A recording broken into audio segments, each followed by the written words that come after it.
Oh my god, I did forget to unmute my mic before I switched scenes. But it's okay.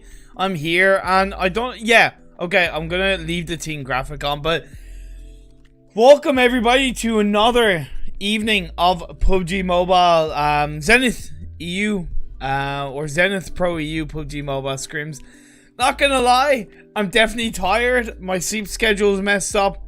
I'm playing Football Manager a lot.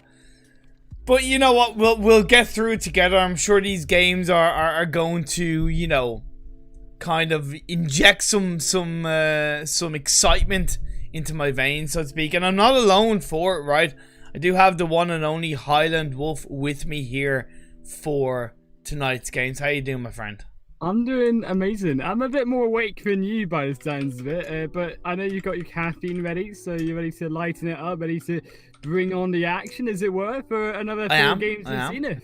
I am indeed. We have a great group of teams here playing in tonight's scrims. Now, the graphic you see to my right is an old one. Just there's no graphic for today specifically. So the list of teams that we do have playing for tonight is the Noisy Boys, Rescue Esports, Karabakh Horses, Gaijin, Romanian Squad, Universe, The Sirens, Red Reserve, Nox, Clay GLA, Time to Shine, X Team, Lack and Nostra, and Omega Dragons. 4 Romanian Men, Bloodline, and Level Up Esports. So quite a good few teams going to be playing in these games. Yeah, definitely have to give you just another stacked roster as always here for tonight's games. And I'll tell you what, looking into today, the 2 teams I'm going to be looking out for Imperium are Godsend and the Noisy Boys. They had some fairly good games last night, so going into tonight, expect just the same. Exactly. I couldn't agree with you more. And you know, Godsend just consistently looking more impressive. They seem to be evolving more and more as a team.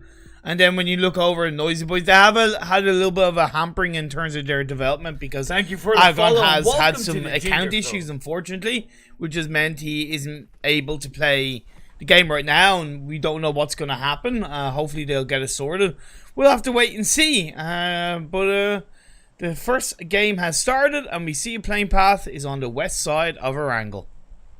Yeah, and going down from Severny over to Primorsk and very pure teams that are going to be very happy with this are going to be the likes of Omega Dragons. They love to drop down onto the west southern side of Erangel, so they're going to be really strong here, but also potentially see Lack and Nostra perhaps making an early drop off to Roshok as well. We've seen them many a time do so.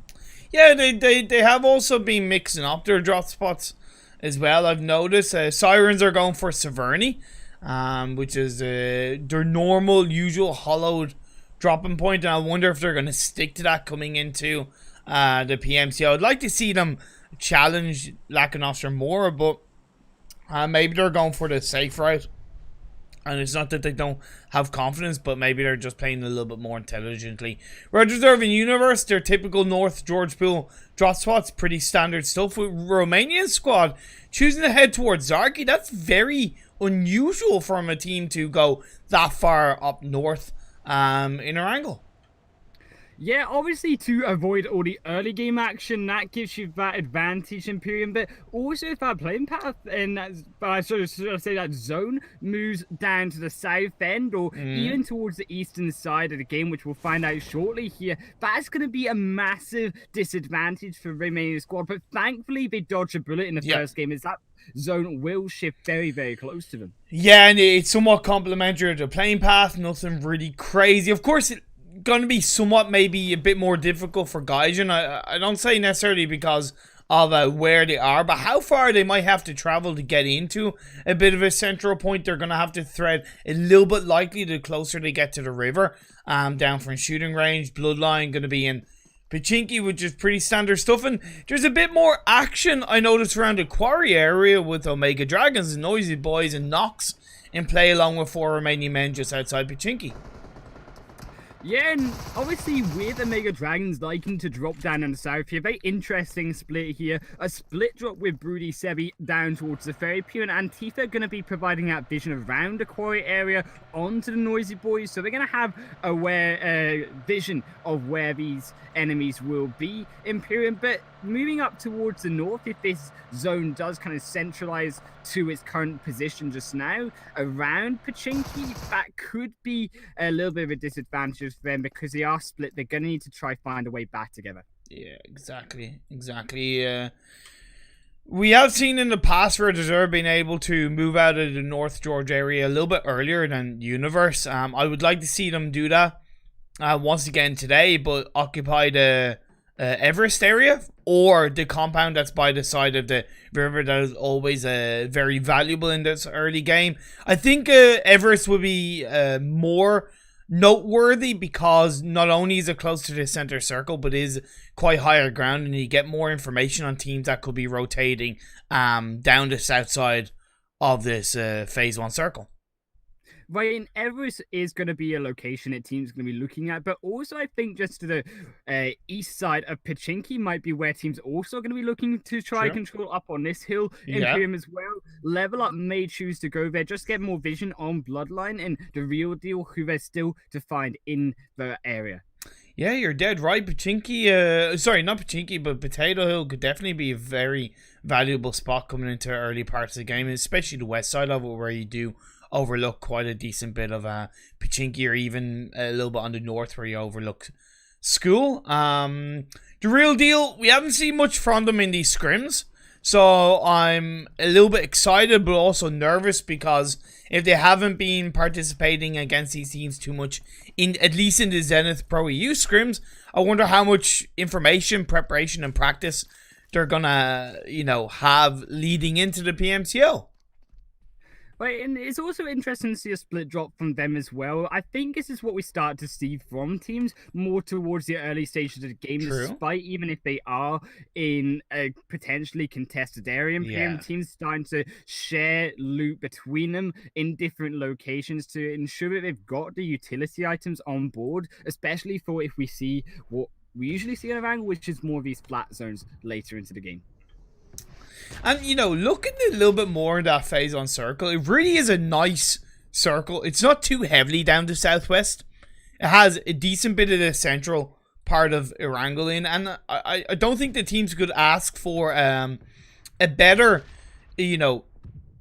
starting point to rotate nicely into circle and get that decent bit of practice leading into the PMCO. Yeah, unfortunately, First Blood will go over to Level Up as they take down one of the 4 Romanian men there with that split drop. Obviously, the disadvantage here to split dropping is you do lose 1 or 2 members early on, and 4 Romanian men are going to feel that pain. Also, with Lack and Nostra, Elias coming down to north from Dexter, already to the outskirts of Pachinki, that could cause a little bit of concern. And perhaps 4 Romanian men with 1 down need to think about regrouping here. You're dead right, for sure. Regrouping around the hill, south hill of Pachinki would be very valuable coming into the phase 2 because you're going to get a lot of information on the likes of Noisy Boys, maybe teams heading towards Gaka. And, when you lose a player, protecting an open area is, of course, a decent bit harder. So maybe even rotating to a compound could be a bit more valuable. Like the one that Dexter is in right now, I think would be very viable for the whole team to occupy, but having just that 1 player, all it takes is for 2 players to crash, and it's going to become a hell of a lot harder for Dexter. But we'll have to wait and see. Red Reserve rotating relatively early away for North George, which is, once again, something we've seen in the past, and I'm happy to see them do once again.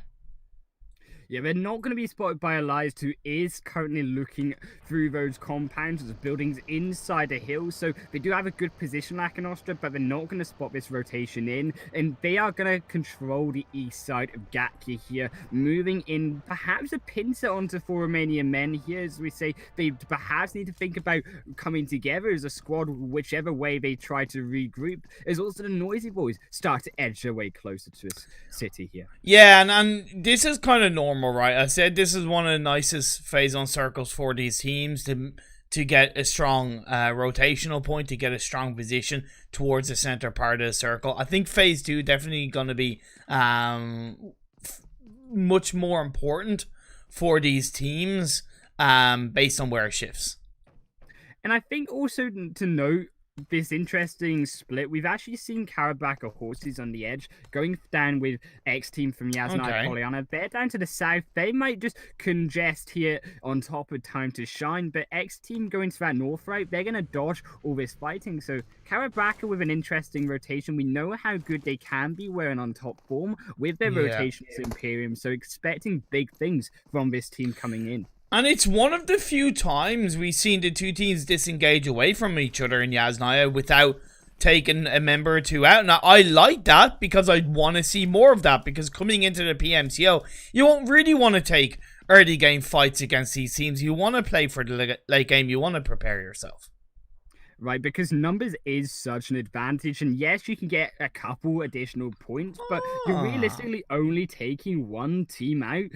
And that's only a maximum of, 4 points in PM. If you lose 2 members even, you're so disadvantaged moving into the late game stage, because, as we say, you've only got 50% of your firepower for those final zones. Sure.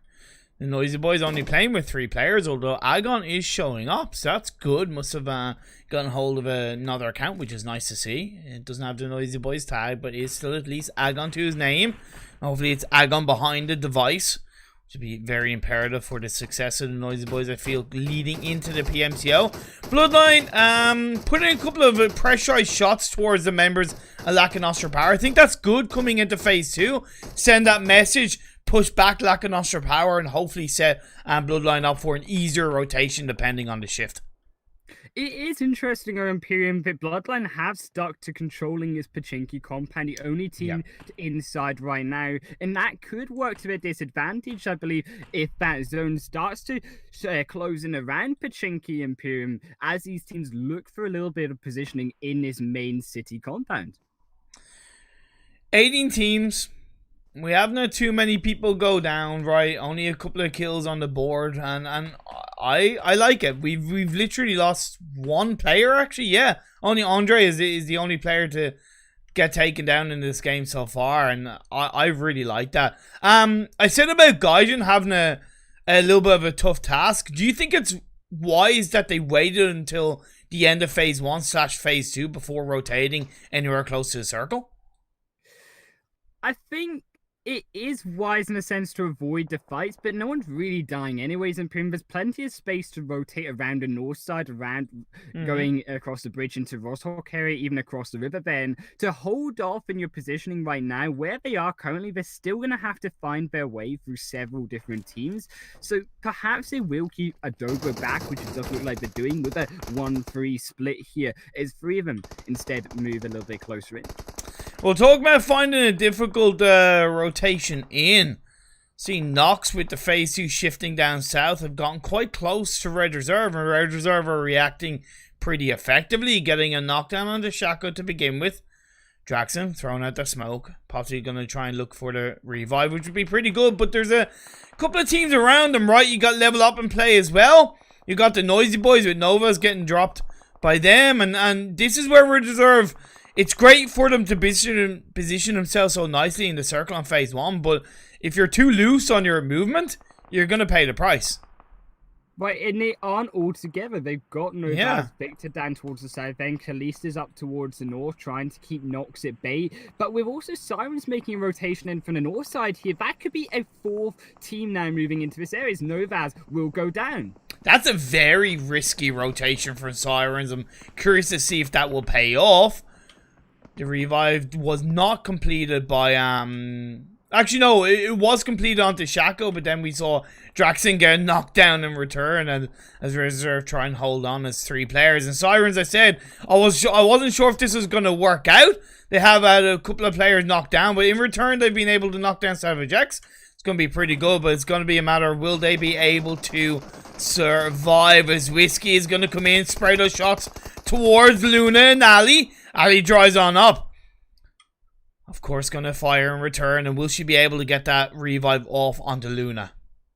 but Cakes is already down here in Imperium, and as they start to close the gap in the distance, the Noisy Boys really looking on form tonight as they now look to try find this final member. Oh, in amongst the smokes, Whiskey just strikes and takes down the whole of Sirens. I said that rotation was risky for Sirens. It gone against them, and I'm really not surprised. We do see a few teams now rotating a bit closer towards the south side of the coastal line with this phase 2 more heavily in that direction. That's where Gaijin on that late rotation in phase 1 has benefited them, because they are sitting themselves quite nicely on the high ground to the southeast of Pochinki.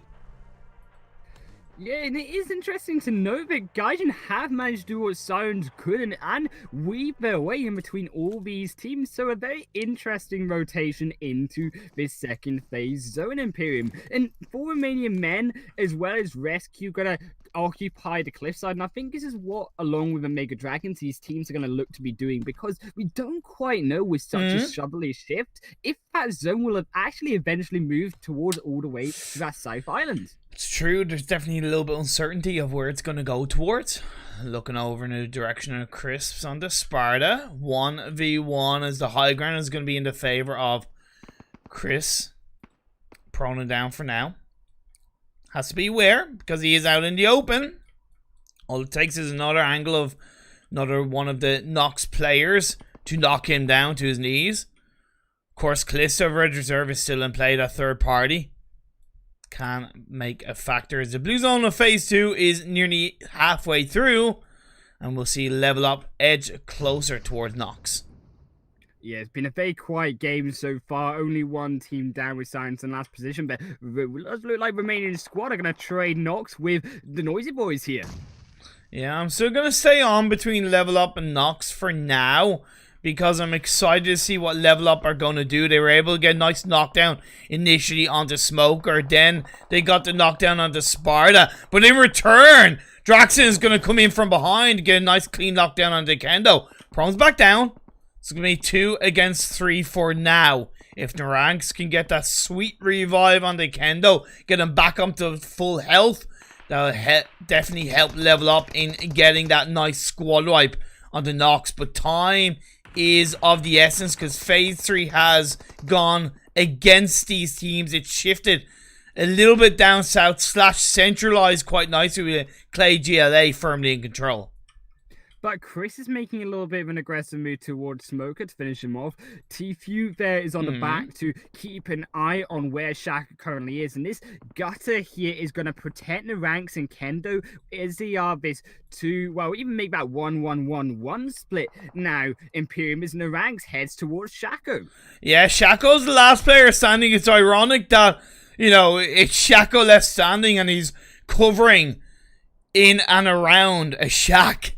Speaks for itself. He's trying to keep his hopes alive, and Tfue comes in. Says Tfue, goodbye to you. Nox go down, and level up will continue on with a couple of kills in their back pocket. Of course, they still have to make their way inside the circle. 16 teams left, 54 players as 4 Romanian men, and it is going to be them going up against the likes of RosQ for now. Johnny in between the US looking for Dexter. 1v1 is going to shine on through, and Johnny finds Dexter just like that at the drop of a hat, leaving Bam on his own. Let's see if he can Bam Bigelow his way to take down RosQ. I don't think it's going to happen, because the man advantage is going against 4 Romanian men. Well, he does have the low ground. He can peek at a little feet of it, but it doesn't matter, because the grenade is going to bam him to oblivion here in Imperium. It will be for Romanian men down in 16th position. And that's great for a Romanian squad, because Gaijin has gotten ever closer to them down the bottom of the hill outside Pochinki, which means they don't have to worry about that, so to speak, third party, right? They can firmly control and focus on towards Gaijin. And even when you look on this circle shift, of course, they're not going to know this, but there's very few teams to the south of them, right? It's all to the west or to the east on Pochinki Hill. And look at the interesting split from Gaijin. Here's Jay's looking now to try find that solo vision here against the real deal. But gonna pay off detrimentally to Gaijin as they lose a player. And I wanted to talk about the numbers advantage that they were gonna need moving into Roscu, and they don't have that now. So as you see them making that retreat and looking perhaps for another way in closer to this circle. We'll have to see what they do indeed. Time to shine, getting punished by X Team, losing a player as well. We see Universe are having a level up, getting close by, or at least level up, getting closer towards Universe. A player being knocked down. That's going to be a confirmation with a lovely grenade by Sunshot, sending him right into space. With a nice return by Tfue, firing up. He may have the Tfue name, but he certainly looks like he has the Tfue skills right now for level up. Universe here, they are in this triangular formation as they hunt down Chris. Thank you for the follow and welcome to the Ginger Club. And we see a very split level up here as Tfue is so far away. They can actually rely on that long range artillery and gunplay to assist Chris, but it's not gonna matter because Chris is already down. You only shoot into smoke, Chris, if you are absolutely confident that there's only one player there. You paid the price by being a little bit too aggressive, and it does leave Tfue on his own for level up. The next phase has gone harshly across the east side of this area with Roscu on the hill of Pachinki. Time to shine, coming in a little bit behind him down the edge of the hill. Karabakh Horses down on the south tip side with Rescue looking over in their direction. And this is going to be interesting for Karabakh Horses if they do decide to stay here, as Omega Dragons are going to make their way closer behind them. And it will be lighting up the ground where Karabakh Horses stands. It's a great opportunity for Karabakh Horses to take control on the southern side of the circle, but what they need to do is they need to take down Omega Dragons. They don't have full sight onto Rescue, which is fair enough. They're in the compound, so by taking out Omega Dragons and punishing potentially their position in the field by that shack would really help Karabakh Horses. Right, and they know surely that Omega Dragons are all together in this shack. The smokes are coming out, so they are all together, and that will allow this 2-2 split from Karabakh Horses to make their way closer down this mountainside to an angle where they can try take down Omega Dragons from the low ground if they get a little bit too close with some grenades, perhaps even. And I like that they're split here with Wozo and Glister on the back, just to make sure that Coyote rotating around doesn't do anything too dangerous. And I agree with that, but I can't help but feel they're being a little bit too apprehensive, a little bit too passive. Of course, we'll have to see how it does pay off indeed. Clay GLA, they're also trying to come in from the south side of this previous phase to get in towards the circle, getting Tanic knocked down. A little bit of a three-way fight potentially between Rescue, Clay GLA, and Karabakh Horses as the blue zone is closing in. Of course, Rescue can just wait, bide their time, and strike in on the edge of this blue zone against Clay GLA. Raxman going for a wild rotation. He is not going to survive. He's going to get taken out, leaving Hardboy and Yuna, the only two players up for Clay GLA. And Clay GLA really are pincered here. Imperium, there's nowhere really for them to go with Yunka, the only player ahead, but they are this 1 versus 3 situation, and they have to take down 3 members of Rescue here just to allow Hardboy now a way in, and Hardboy making a hard vehicle shift in, but they're going to be heard down as they make such an aggressive move all the way down, and perhaps this might be a retreat from Hardboy just to get out of the fight. Yeah, of course, but he is going out of the arms of Rescue and right into the arms of Karabakh Horses, or maybe even Omega Dragons. And here's the thing about Karabakh Horses. It's all well and good that they're kind of protecting their area, but now the fact that they're outside the circle, yeah, they have made a push down the hill towards that airdrop, but there is still that potential that they can be stabbed in the side or in the back by either Omega Dragons or Rescue. So it's something that they are going to have to be aware of as they do make their way closer into the circle down on the south side, trying to gain a little bit of control. The Real Deal still up as a full squad in this game. It's nice to see them together as a unit on the eastern side of this Phase 5. And I like that Karabakh Horses, once again, with a smart rotation here, are just allowing Omega Dragons to pick off any teams still down on the south end. Time to Shine Daddy is going to be finished off, leaving him down to just Will here to fire away through these final zones. But Rescue now making their way to Karabakh. I don't think the action is done yet. It's not done yet, indeed. With the blue zone closing in, Agon is going to be the last player standing for the Noisy Boys. The hopes and dreams of the way to the world of this Game 1 Scrims is in his hands. Nice push by Rescue from outside the circle, getting closer to Karabakh Horses. They have had Coyote dropped down to the ground. They had lost Tick early on, so it's up to Blood and Moon to see what they can do. Of course, hopefully the Moon will shine higher than the Sun if they do encounter the side of the universe later on in this game. The Karabakh Horses pushing in, trying to take advantage of their control in the circle. Eliminate the opponents from behind so you can focus on what's going on in front of you. Argon gets taken down. 6 teams left, 18 players up in the final few minutes of this game. And Karabakh Horses with this line together just to try take down Rescue, but Wozo has been finished off, and that's going to weaken the wall of Karabakh Horses here, as it's going to make it a 3 versus 3. But up on the hillside, the Real Deal making their way perhaps a little bit closer in, as well as Gaijin. We also had a Romania squad taking advantage of the high Pachinki Hill area to get a kill onto Karabakh Horses, which is always nice for them, as they do have to move down outside the circle into the open loving arms of Gaijin and possibly the Real Deal. Let's see how they do play it. Indeed, they are still up as a full squad, so that's definitely great to see. It's going to give them a little bit more of a opportunity to push into the circle. But Gaijin, they seem to want to possibly create a little bit of a control inside the center of the circle, but are they doing it a little bit too early, as they do see Rescue pushing down onto him? But it's a great 1v2 by Sedgwick on towards the members of Rescue. Incredibly strong stuff as the last player standing for Gaijin. Down to 5 teams, a Real Deal making their way down the hill. We do still have one member up for Rescue. On the bike he goes. He's down to a chunk load of damage. He's taking advantage of the smoke to get right past Gaijin. This is crazy. But Shifu does find him. 3 teams left standing. The Real Deal looking pretty strong.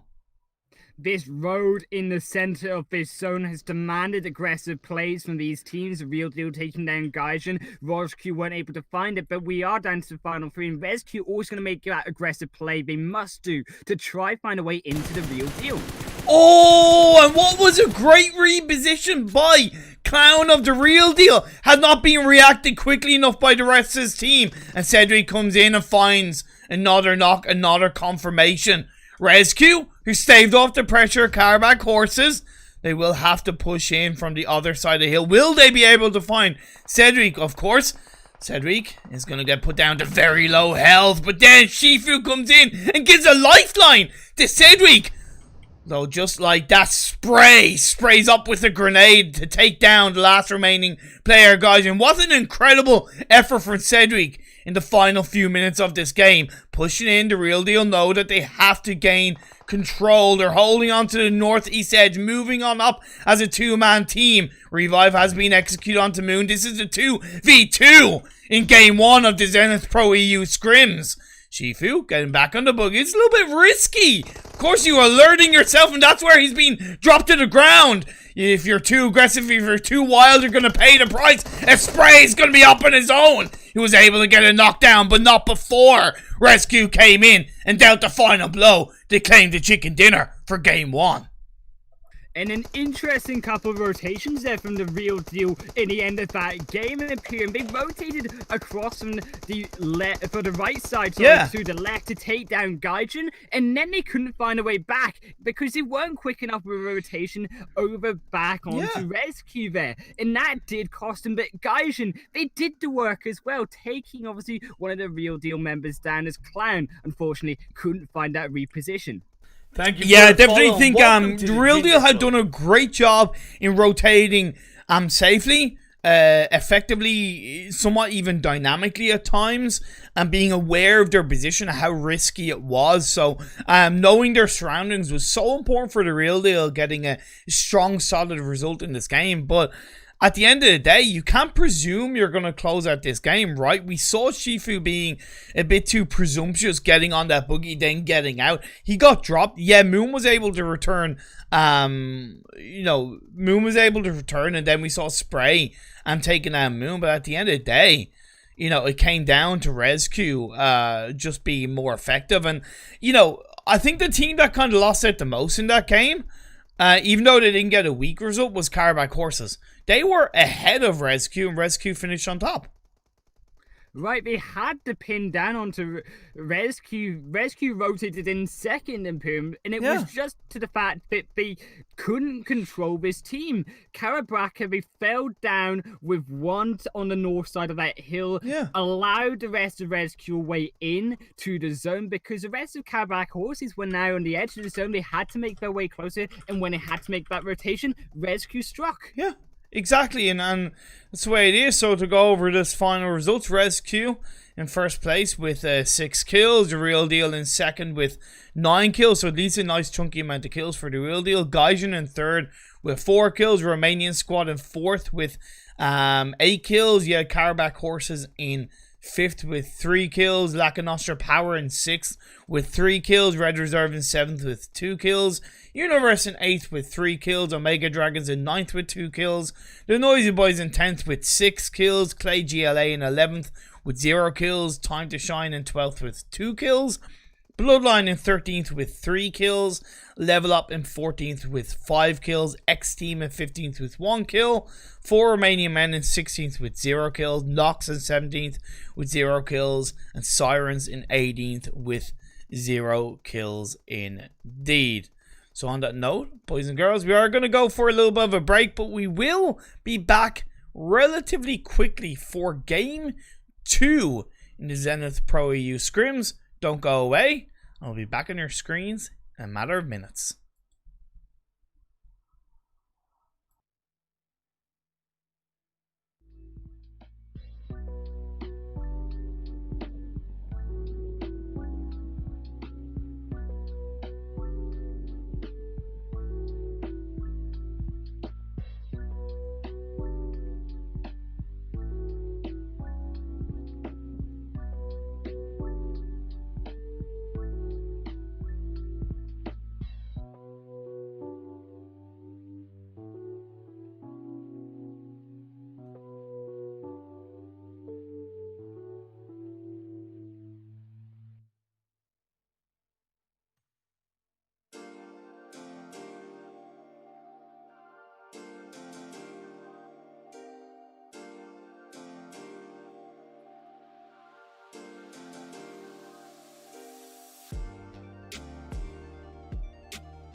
We are back for game 2 of the Zenith ProEU PUBG Mobile Scrims. Game 1, of course, was won by the one and only Rescue, and what was a little bit of a thrilling and interesting game. I hope you'd agree, HighlandWolf.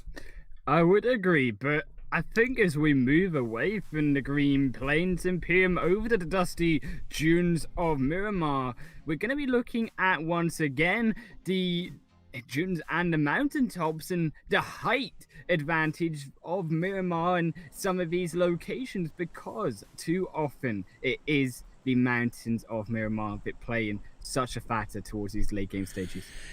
You're dead right indeed. Playing path, going from south to north, pretty central across the Miramar map, with Miramar being the largest map in PUBG Mobile. Having a central playing path like this is the best the teams could ask for in terms of accessing their drop spots as quickly as possible in this game.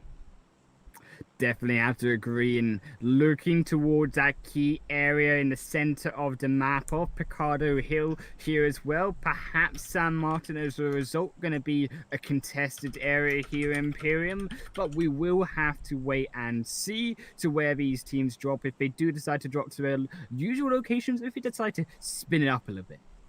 Mega Dragon is dropping relatively early in Port of Preso, which is an area that I've seen teams go to more often in PUBG Mobile compared to, let's say, PUBG PC. Playing path tends to be more around that area. Of course, if it's a far northwestern phase 1, it's going to be quite hard for Omega Dragons, but there is a lot of coastline area that they can play around upon their rotation. See quite a good few teams dropping to the west of this playing path, with only a handful dropping to the east. Well, also a handful going to be dropping to the south here at Imperium, as Los Leones is going to see that action with Gaijin and Carabraca horses, perhaps as they move a little bit closer, but also that zone may drift in further apart, as it will be a hard northeastern one in this second match. Couldn't have asked for a better circle if you're Universe. You got gifted the Golden Gods of Phase 1 in my eyes, as we are seeing a couple of early game battles in amongst the power grid area, with Nox dropping all as one unit in around this area, which is a little bit unusual. You normally don't see a full team dropping power grid. Normally it's a 2-2 split they'll opt for, but I think possibly Nox were aware that a team could drop close by, so having this full squad there, I also am not against, because even though they might not get a lot of loot as a full team, at least they're staying together as a full team, which is always important in Miramar. Well, thank you for the follow and welcome to the Ginger Club. And All In were 2 versus that 1-1 extra split from Nurofen and Kapahala on Picado Hill, which meant it was a 4 versus 2 starting out. It was an easy kill and confirm they're starting off this second game, and they're down already bloodline to just 3 members. We'll have to see how that does play out indeed. Clay Giolane La Cabriera, which is going to be a nice easy entry point into towards this phase 1, depending on when they opt to move in, but they are relatively close. Rescue going to Toria Umada, which is already inside the circle. They can rotate down to Cruz de Val, maybe get on towards the high ground. Then when you're looking in towards Time to Shine, La Bandita is always a very proactive area to hang around and have your full squad in that area in the early parts of the game, because it gives a lot of information. Right, and I wanted to talk about that, especially with the side of Time to Shine they're rotating towards. I would like them to stay here and watch teams rotate in. You can expect with an early rotation from them, but it will be still with all these teams on the south side below them having to make those rotations in, and they're gonna have the eye and the vision, as you say, to where these teams will be rotating across the north of Los Leones, Graveyard, Junkyard, Minas Generales as well. All of these areas up for vision.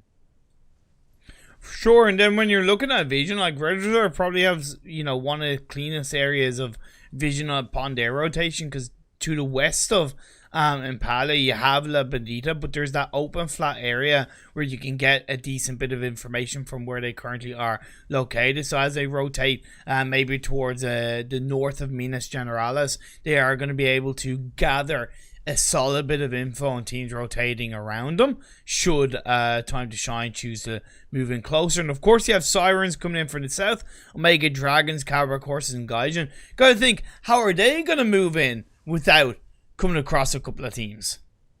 Right, and I think that's also going to determine how aggressive these teams are on the south, with how this zone shifts later on, because if this zone in the future Imperium shifts really hard north towards Rescue, we're gonna see so much action and so much aggressive moves come out from these teams if they haven't already proactively made these rotations into the play area. The real deal dropped, got a couple of vehicles, and made their way to El Pozo, which is standard for them. They drop around that area.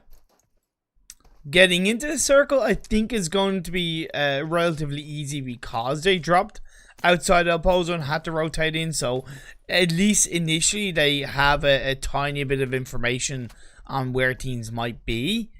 However, you know, when you're pinching between Romanian squad Nox and even Clay GLA, if they move closer, there's that level of uncertainty that the real deal will have to be aware of. And I think they do have a slight advantage here, obviously, versus Rosq, with Johnny so far away to the west of the real deal, a 3-1 split from Romanian squad here. If they do decide to move their way up to Crater Fields, it's going to be a disadvantage for Romanian squad, and if they can even take out Johnny, would be a massive win for them. With one less player, they have to fight their way through into this zone. Exactly. Mega Dragons rotating, I would say, a little bit earlier than Red Reserve overall, because they are a lot closer behind them than when they were initially. And Red Reserve going more to the east and less towards the central part of this phase 1, which I think is a bit interesting. It might be safe, but I wonder how much lack of information they might be gathering by doing that. So we'll have to wait and see how that pays off. Because when you look at Omega Dragons, they're more opting to go more towards the junkyard area. Yeah, okay, there's that risk that they're getting close to time to shine. But in my eyes, you're gathering more information, which I think is going to play better for them into the long run. We'll have to wait and see.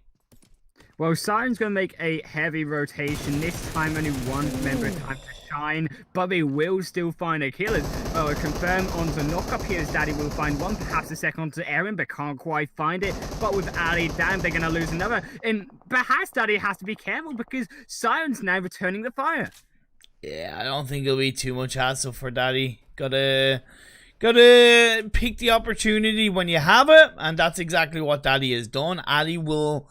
I don't think it's worth... Yeah, because Antifa from Omega Dragons is going to get knocked down onto Luna from behind. And this is where Omega Dragons have benefited from rotating a little bit closer to the center of the circle. This is the second aggressive rotation from Sirens that has not paid in their favor. They barely get Cakes and Aaron out. Aaron was knocked, but thankfully out of range of the enemies to where they could shoot their line of fire onto them. So they still make it out with half their players, but that could have paid off so much worse, especially if Omega Dragons picked up in that rotation and moved in a little bit earlier on. Yeah, it's just honestly simply poor rotations from Sirens, and it's something that they really have to improve on. I talked to them like they're good, they're getting better at rotating earlier, but you got to be better at actually rotating, and that comes down to, in my eyes, knowledge on the teams that have dropped around you. So maybe they could do with looking at more VOD reviews, doing a bit more preparation on where teams have dropped around them. But phase 1 closing in, phase 2 about to pop up, and teams are slowly making their way from outside / edge of the circle more towards the center area. I like the early rotation by Lack of Nostra Power, pretty much dead center. I really also like Lack of Nostra's rotation here to the center, but I also wanted to touch upon Red Reserve. Here with a very interesting rotation up onto this hillside just below Al Azahar. In Sunshot to the west of Novaj, yes, that's going to be a 1-1 fight, but they've also got 3 members in the back. They're just trying to get more vision onto where Universe are in this compound, where teams might rotate in from. I think Nova's had a vehicle taken out by Universe, so Universe are definitely aware of his position, and it's normally, you know, I think it's important for Novas to be aware of that and react to it accordingly, which is why he's kind of gone in the opposite direction of Universe. But of course, he is still able to do a decent bit of scouting for his side, closer towards the center of the circle. Phase 2 about to pop up. Where is it gonna go, HighlandWolf? Well, it will be going up towards the north as we kind of predicted here earlier on. Imperium towards rescue, so they're going to be really happy with that coming in off of a chicken dinner into game number 2. But GLA also making that interesting northern rotation there as well, so they're going to be happy with it. And I think Laka Nostra now going to be that team that has to fend off all these players because they still are in the crossroad of. Thank you for the follow and welcome to the Ginger And that's going to be Club. where these teams are going to be rotating in from. It could be a bit risky for them. I definitely recommend that they join up as a full squad or maybe 3-1 at least so they can take advantage of any team rotating around by having more focus and bullets sprayed on those players. Of course, you want to send a couple of teams around you back, create that space. As teams down south are going to find a little bit tougher of a job as well when you look at Carback Horses, Time to Shine, Omega Dragons. I think it's a pretty solid circle shift for Red Reserve because they were closer to the eastern edge, so they can just wrap around like they are doing now. Maybe come in on the north side of or the south side of Tierra Bronca. We'll have to wait and see how they indeed do move around. But GLA also, where we just talked about Laka Nostra, moving their way closer on top of the hill and trying to pincer them between level up. So an interesting 2-2 split coming out here as Elias has come in to support Hunter, control the aggression coming out from GLA. Ooh, a few shots being fired. Hard boy.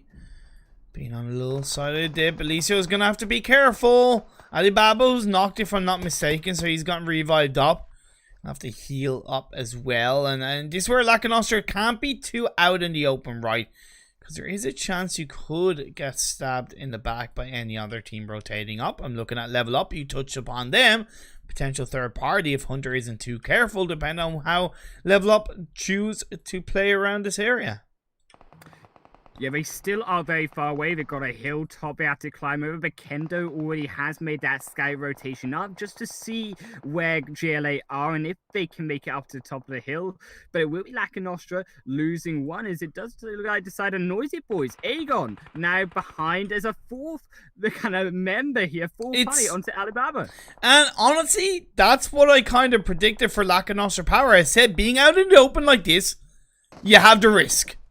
Nasty's vehicle has been taken out, so he can't really choose to go away. At least Alicia was able to drive down the hill to get that revive onto Alibaba. But now, Laka Nostra are even more pinched in this phase 2 circle. And it's like I talk about, there's no point in having a strong position inside the circle if you can't play around it, if you can't use it to your advantage. Agon gets another knockdown once again onto Alibaba. He's nearly going to be confirmed, going to choose to throw the grenade, and that's going to confirm that kill. Nicely done by Agon. He did take a little bit of shots by, I think, Hunter in the back line. At the end of the day, he did what he had to do without getting knocked to confirm that kill. Hopefully, Alicio should be able to bait the two players of the Noisy Boys a little bit higher up on the hill so that Hunter can get a bit of work done in the back line. We'll have to see how that does play out, Highland. But keep in mind that rotation from Elise to the failed revive onto Alibaba also puts pressure onto Hunter because they're the one member now trying to fend off the whole side of GLA, and I'm surprised GLA haven't been more aggressive.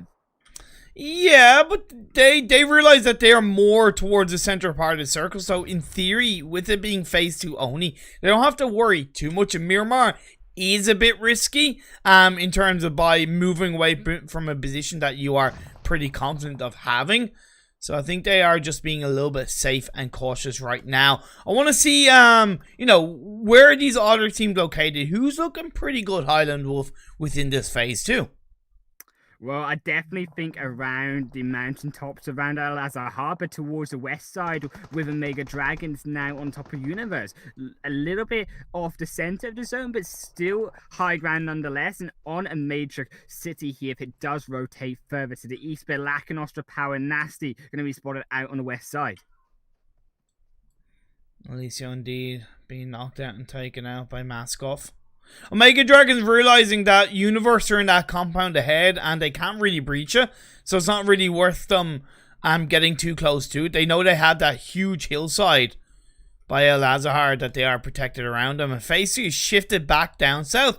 A couple of sweeping circle shifts that are quite wild in these first 3 phases.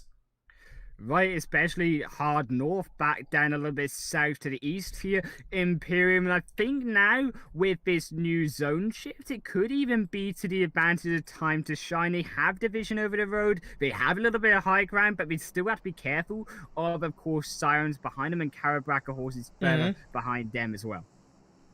Red Reserve will have a little bit of a tougher task. Come down from this north side. Rescue making a quick start to try and make their way into the circle. Moon going to be that scouting position. Lacanostre trying to clap back, but the Noisy Boys will finish the job in the end. That's going to be the end of Lacanostre power, so it will give a bit more space and focus for the Noisy Boys to worry about the potential Clay GLA getting closer to them. If I was the Noisy Boys, I would heavily think about repositioning just a little bit to the east on that compound that's by the side of the road. Yeah, it's low ground. Yeah, you don't get a lot of information, but I think considering where they are, it'll be an overall safer task. I definitely agree with you, especially with the amount of teams that could come down from the north side. The real deal Romania squad rescue all on top of each other. As that fight will play out here in PM as well. Indeed, indeed. Killer got dropped to his knees. He's going to try and get confirmed by Azzy, but Azzy being aware of the fact that there's a couple of people in his sightline that could find his head and take it clean off. Having Shifu and Clown in the backline would at least help them in somewhat. However, just as I say that, Shifu is going to get taken out, knocked down by a member of Universe. Where's Universe exactly? Universe are inside the circle, taking advantage of these teams that are outside. Killer has been confirmed. Johnny in the back line. Roscu look very, very separated, HighlandWolf.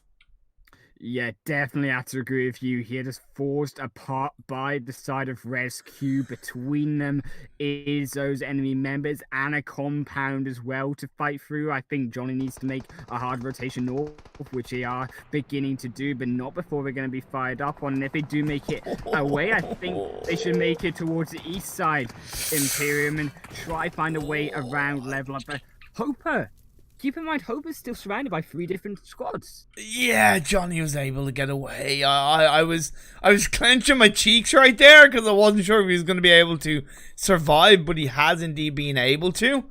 With the blue zone of phase 3 closing in, the likes of Hoppa and the rescue players are outside the circle. Johnny's actually moved further away from the circle. Of course, he's been able to move away. Sirens go down at the hands of Time to Shine. You mentioned that Time to Shine could be looking pretty strongly. Taking out Sirens is definitely a great sign that they are trying to take control inside the circle.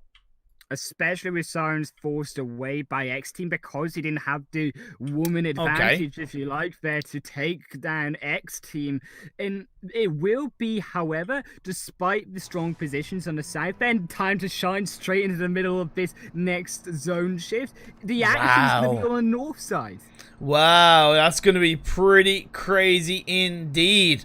What's also going to be crazy is Universe fighting up against Red Reserve. Reserve have 1 player left standing. Nova's last chance saloon for his side as he's going to be low in health, prone his way down.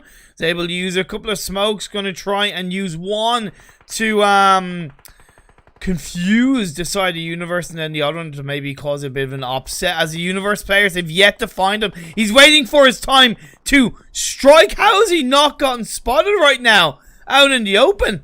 Come on. Universe, you gotta know that. How have you not seen Novas? What? I don't know if that's a glitch or a bug, but come on. What the hell? What?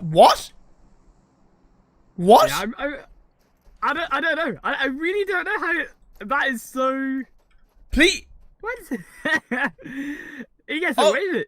He gets away with it. Okay. I really don't know what that was about, but yeah, Carabac horses on the north, the southeast side of the circle, just on the edge. Gaijin trying to push their way in, but Omega Dragons are going to get closer to them. So if Gaijin can get rid of Omega Dragons, that'd be pretty valuable indeed. All the while, Time to Shine is still waiting in towards the center of the circle.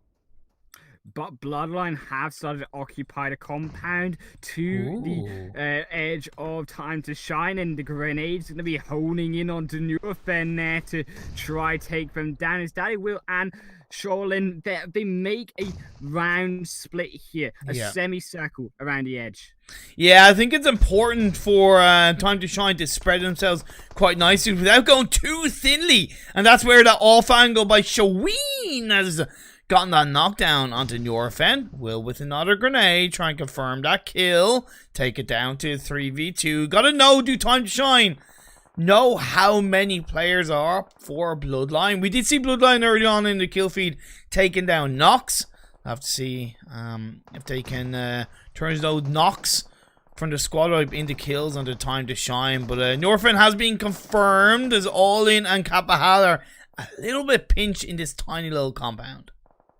Oh, but look at that zone shift, Imperium. Now University compounded a couple of buildings that you said by the edge of the road going to be controlled by Universe and might be the only really safe place apart from the top of that cliffside. I don't want to say I'm a zone god, but what did I say about the Noisy Boys early on? I said they should go to that compound by the side of the road. If they hadn't done it, thank you for the follow and welcome. They would have been a lot more safe than they are right now, although in saying that they are still at least inside the game for now. Outside the circle on the east side, we have Gaijin trying to get those revives off. They've been able to put pressure and take down the majority of Omega Dragons, and leaving just, I think, 2 players up for them, while Gaijin are continuing as a full squad. Level up in front of them on the edge of the circle. Chris on the side of the rock looking for Gaijin with that grenade. Yeah, Gaijin, they're trying to find their way in towards the eastern side, Imperium, but it's fight still very interesting playing out onto Time to Shine and Bloodline, because 2 of them have gone down on Time to Shine, only Daddy alive. They have found a revive onto Shaolin in a backwards fight there for them as Bloodline return a couple knocks.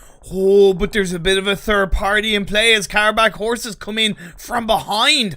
Getting that revive and all, and it's so important for Bloodline to stay alive in this game. Shaween gonna have to stave off the pressures. The high ground of Carback Horses could come in to contention and be a little bit of a favourable play. Never mind the fact that X Team are pretty close by, as we see a few squads on the southern side of the circle with the Noisy Boys also down below. It's a cluster of action as Scar gets dropped by Daddy. Oh, Daddy! Oh, Daddy! Where art thou, Daddy? Well, Daddy is shooing up onto the Carback Horses here, Imperium. Carback Horses, they do have to be very careful. They've already lost Naja there, down to Daddy. And Titan gonna be perhaps that next one to fall. Has to try reposition, but X Team right behind him. Yeah, X Team indeed. Never mind, Bloodline have yet to really move away from this small compound position. It's just on the very edge of the blue zone right now, waiting for their time to strike. Wazo came in on the minivan. I'm a little bit surprised that Bloodline haven't chosen to wrap away around, but I think they're very much aware of the fact that Daddy and the rest of Time to Shine are looking in their direction. The next circle has shifted away on this phase 6. It's gone against all of these teams for now with that top of the hill in play. Daddy gets dropped to his knees. Hey, look, we are never against Daddy being down to his knees, but in this situation, no, we don't like to see it. Leave Shireen on his own with a glimmer of health. He's able to pick up a first aid and dance away from the grenade that Naja has thrown in his direction. Wazo is going to get confirmed by Kapahala. Bloodline was able to get that surprise attack on. The Noisy Boys are going to climb their way up. They're going to hear those shots. They might be able to third party either Kapahala and, of course, Time to Shine. He's going to go down just like that. Another kill for the Noisy Boys. There's a few teams coming in. X Team coming down the hill. But Arnold is going to get taken up. Bly. Level up 7 teams. Up 16 players left in this game as teams push their way in from the edge in towards the center of the circle. There's nowhere safe for X Team. Yes, they're away from Carback Horse a little bit on the low ground, but they have level up right behind them, and with only Andy alive. Carback Horses, Titan here making their way close down, but still so open. Universe getting a nice knockdown into Whiskey with the grenade. Agon's now going to be last player standing in another grenade. Is that going to confirm? No, it will not. They're still alive in this game, but Gold Touch peeks up, finds the bodies, finds the pixels, and takes down the Noisy Boys. X-Team facing off a lot of pressure, but they being able to survive in this game, while Level Up are going to stay down the hill in the ranks, going up against DC with Gold Touch in the back line, and that's where the 2 becomes 1, and we're down to 2 teams left. 2v2 X-Team via Universe, as the circle has gone in the favor of Universe down the hill. But Godkiller and Andy have a little bit of cover with the terrain here in Imperium. But as you say, the advantage is going to be over to Universe and DC in Gold Touch, who have the major blue zone advantage into now phase 8. It's such a strong position that Universe find themselves in, because not only is it low ground coming into the late game, which is always more valuable, but they're inside the circle. If you look down that hill, X-Team are wide out in the open. All it's going to take is a little peek from any of the members of Universe, and X-Team could find themselves getting bopped in the head. Andy going to get a couple of shots onto Dizzy, but of course he's going to take them in return, having to prone his way back down as the blue zone on phase 7 makes its way down. Will Andy be able to survive as the blue zone closes in? No, he will not. It's going to leave Godkiller on his own. He has Godkiller by name, but it's not going to be Godkiller by nature, because the gods of the universe come in with the chicken dinner on game 2. Universe taking the chicken dinner on Dusty Jones here with 9 kills. Imperium to boot, and they are going to be looking strong into this next match. But on this match here, X-Team also did well to secure himself a second position. They had teams behind them with Level Up, had teams in front with Carabracca, so a smart, aggressive decision on those buggies late game managed to make their way to second place. And it was all down to the fact that Universe went onto a compound that I recommended for the Noisy Boys, which meant they were able to kind of pick and choose their moments to strike as they moved away, then up the hill, and they were able to, of course, catch out a couple of teams along the way. So overall, great game from them. Level Up in third with 4 kills indeed. The Noisy Boys in fourth, they face a lot of pressure, but getting 12 kills is definitely very strong for them in this second game of the day. And Carabac Horses in fifth with 3 kills, good result from them. Gaijin in 6th with 2. Bloodline in 7th with 6 kills for them. We had Time to Shine in 8th with 4 kills. Like, they were one of the teams that were looking pretty strong in the circle, but maybe it was the fact, HighlandWolf, that they weren't aggressive enough on the Bloodline was one of the reasons why they went down in 8th place, right? Because if you eliminate a team that's close to you earlier on, you don't have to worry about them, right? It meant that they would have had more focus, confidence, and space to take down Carabac Horses and possibly even the Noisy Boys. So I think, being more aggressive and being more direct on your engagements is a huge part of being successful in these games. Was because they weren't aggressive in Imperium, that they didn't finish off Bloodline. They then started getting knocked by Bloodline. The fight went in the opposite for their favor, and with Carabracca Horses at the worst time, 2 down, just reviving 1, back onto 2 members, 1 low health, 4 members of Carabracca Horses coming in. There was nowhere for the side of Time to Shine for run, with the Noisy Boys also behind them coming up off the hill, and unfortunately, because they couldn't finish off one team, they got surrounded by 3. 110%. Omega Dragons, the Real Deal in 9th with 3 kills. Omega Dragons in 10th with 5 kills. Red Reserve in 11th with 1 kill. Rescue in 12th with 1 kill. Romanian Squad in 13th with 1 kill. Clay GLA in 14th with 1 kill. Sirens in 15th with 0 kills. Lack and Nostra Power in 16th with 0 kills. And Nox in 17th with 1 kill. That was our results of game 1, ladies and gentlemen, boys and girls, but we still have 2 more juicy games for you in the Zenith ProEU Scrims before we get into the third game. Gonna be a little bit of a short break, but of course, do not go away, and we'll be back on your screens very shortly.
Hey, oh, we are back for game 3 out of 4 in the Zenith ProEU Scrims. We've had game 1 being taken by ResQ, game 2 taken by Universe. Now for game 3, we're heading over to the chilly mountains of Vikendi.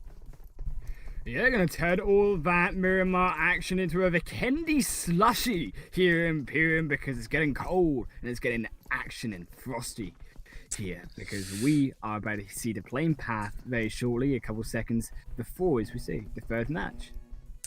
Yeah, third match out of 4 here in the Zenith ProEU PMCO Mobile Scrims for the EU teams, of course.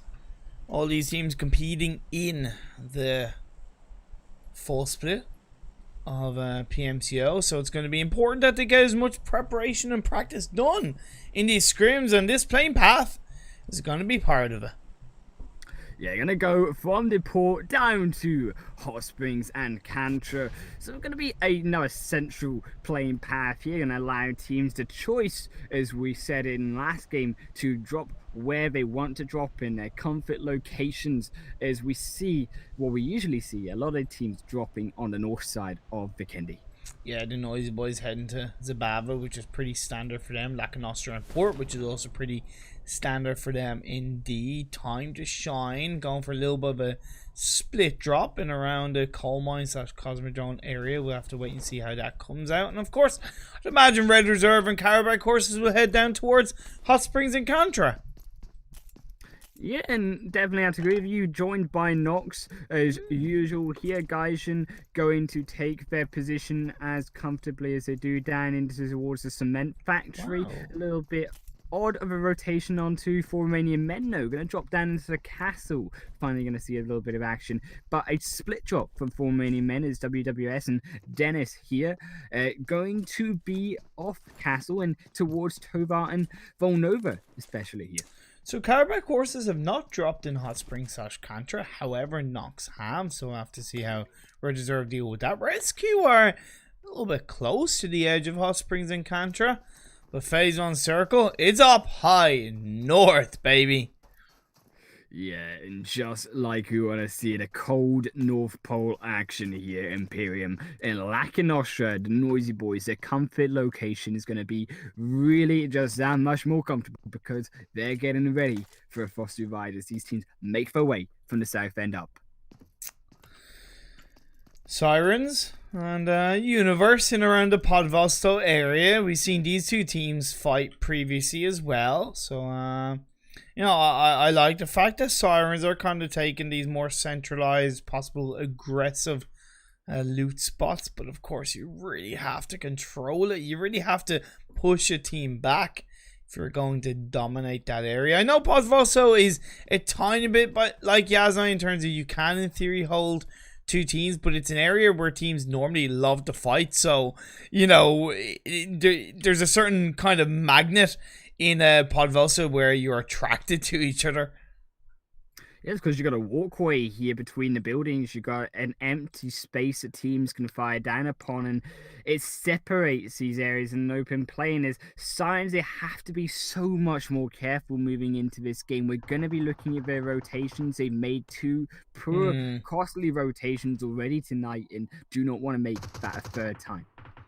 Indeed, they don't. Indeed, they don't. Both teams have a player somewhat off flank, which is nice to see that happen. Yatum on the left-hand side, and then Sunshot close by, using Wall and Rock respectively. I will pan on over to the fight in Hot Springs / Contra. Well, when I say the fight between Hot Springs and Contra, it's finished. Red Reserve have taken out Nox. 3 kills along the way. They did lose Victor, but it's a good start for them. Yeah, Red Reserve going to be happy with that, perhaps. Well, actually, I doubt they'll probably find ResQ. What I do want to see, though, is an interesting rotation from Dennis, and a smart one indeed, coming up to support WWS. As they were starting to get a little bit pinned by Omega Dragons from their 2-2 split initially, with Bam and Andrel still far away on the castle. Yeah, and because these teams, because 4 Romanian men are kind of close to a circle, but it's close to the south side where theory, a couple of teams can be rotating close around them. It is going to be more important that they are together as a full squad when they do choose to move inside the circle, or at least have one player scouting up forward and then have the 3 players moving behind them. We'll have to wait and see how that does pan out indeed. Plenty of space on the west and east side of this map for teams to rotate in, right? Carback horses have an easy job. They're real deal who are far outside the circle. And then when you look over in the east, Red Reserve and Rescue, no real enemies, you know, around them as they look to move in.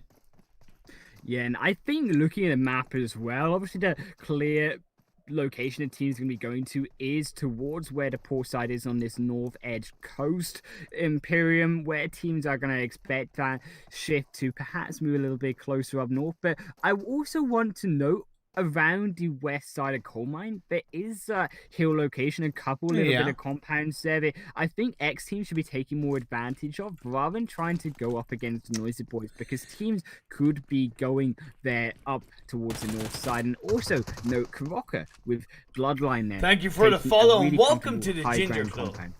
Yeah, it's really valuable information. We'll have to see how those teams do play around it indeed. Sirens have a pushback universe. Getting a kill. Still up as a full squad. Sunshot and DC are on the outskirts of that compound using Mountainside. And then the third player, Gold Touch, coming in from behind. He had already landed across the bridge anyway, so he was very heavily out of sight of Sirens initially. But you gotta think that it's not worth Gold Touch in any way getting close to Podvosto to get to his teammates, or in any way trying to get a surprise attack off, as I think Cakes has spotted him somewhat. Yeah, and unfortunately, universe are split with Gold Touch. There's 3 versus 4, and Sirens do control the cover of the compound in Podvosto as well. Yasim is perhaps the target if Sunshot and DC can make it onto him, but they've already rotated back and retreated away from that aggressive rotation from Sunshot towards DC. So they're still going to be alive. They're going to now make their way towards Gold Touch, finish him off, and perhaps take down a split universe from there. And I think that's good strategy from Sirens, because they know the east side of Podvosto is free, right? They know that's clear. And they know the universe are on the west side. So considering it's still phase 1, why go closer to your opponents? You've gotten the better of them. You predicted that onto Gold Touch. Clear out Gold Touch, but then shift over into the east side of Podvosto and disengage away. Definitely an option as well, and I think definitely Universe will be looking to retreat away. I definitely would not expect them to be trying to take them down. That blue zone is nowhere near going to be pinching on the Sirens, and they're now a 2 versus 4 situation. By no means is it easy for Sirens, because to get to Universe, the last 2 players, you do have to somewhat go out in the open. That's why they have thrown a couple of grenades, and I don't mind that. The early utility, you might think it's a bit wasted, but I think it's very valuable, as a Molotov is going to be thrown in the direction of DC and Sunshot. Push them back a bit, create that space, that gap around the side of the rock side. Ali is going to get spotted, drop to her knees by Sunshot. DC on the high ground of the overside. Erin is also going to get dropped, and I said this wasn't going to be easy, and Yatim is going to get taken down. That's going to be a squad wipe. Universe get the 2v4 onto Sirens. Sunshot baited them all around the cliffside, and they didn't appreciate the DC where they could be, and they were up on the high ground of that cliffside, and they perfectly sniped them down 1-2. Sunshot finishing off the final member of Sirens and getting outplayed in this early game. 4 kills. Big time outplayed. I said they should have disengaged away to the east side of Podvosto and then moved their way into the circle that way. They'd already gotten the better of Universe, but they tried to go too aggressive and they paid the price overall. Clay GLA gonna get punished by one of the Noisy Boys players, Agon, getting that lovely knockdown. Push back the members of Clay GLA towards the center part of the circle. X team are close by to the Noisy Boys and Clay GLA as well. Bloodline, Lackanoster Power going to get close to each other as well. A lot of teams committing quite northerly in this phase 1. Well, that's what we usually expect to see here in PM when you do see hard rotations in the Candy teams making those early rotations. But interestingly, they are all stuck together. And unfortunately, 2 remaining members and Noisy Boys stuck in between so many teams. Nowhere really to rotate around apart from into Coal Mine, which I would hope they do so. They can't contest GLA for that high ground advantage on the mountainside. Gaijin had Adobo knocked down further up from the 2 other players of Gaijin. They only started as 3, so that information at least has been given over. You don't necessarily want to lose a scout player when you only started with 3, but in Vikendi, I'm gonna say it's somewhat acceptable because they are quite nicely inside this phase 1, and they are in that compound to the south east of Coal Mine. 4 Romanian men moving across on the east. University had to make their way inside the circle. Red Reserve has shifted up quite nicely from Hot Springs and Cantra. And, you know, this is pretty overall kind of standard stuff for teams positioning before Phase 2 does. Actually, no, just as Phase 2 has shown its face. I'm really interested in also, we do see that Gaijin and former Indian men there gonna fire off, but once that fight is done, Bloodline were a 2-2 split as well onto GLA. Yeah, and WWS Dennis got taken out, so it's 4 Romanian men. Got a little bit too close to the fire and they got burned. But they're still not out of the woods just yet, as Rozq still sending them back, saying to 4 Romanian men, get off my lawn! These 2 teams for Romania, not afraid to clash against each other. Every man, woman and child for themselves in the world of PUBG Mobile, I'll tell you that much. The Noisy Boys have shifted away from X-Team and Clay GLA, which I think is very clever, as Phase 2 has shown up. And Coal Mine is a kind of area where you can pocket yourself in around a high ground area and kind of be well protected from your surroundings. Right, and you see them literally inside the tunnels of the mine right now. Just do not want to be spotted by any member of the enemies here making their way in, as we still obviously have the early game. Only 11.5 minutes in here, Imperium, 16 teams still up, but Rozq still continuing to find knocks, this time onto Red. Yeah, Red Reserve went wild, very wild on the rotation. Just before Phase 2 popped up, they were down on the edge of the circle. Why take that kind of risk when you don't have the information? Especially when you came in from the back of Phase 1. Honestly, Red, it's a very poor rotation. Especially in Vikendi, where you can go compound to compound, get a bit of information, thread a little bit lightly. It's not like you were out in the wild open from your starting point to your end point. Of course, it will still keep going as a 2-man team, but their backs are certainly against the wall.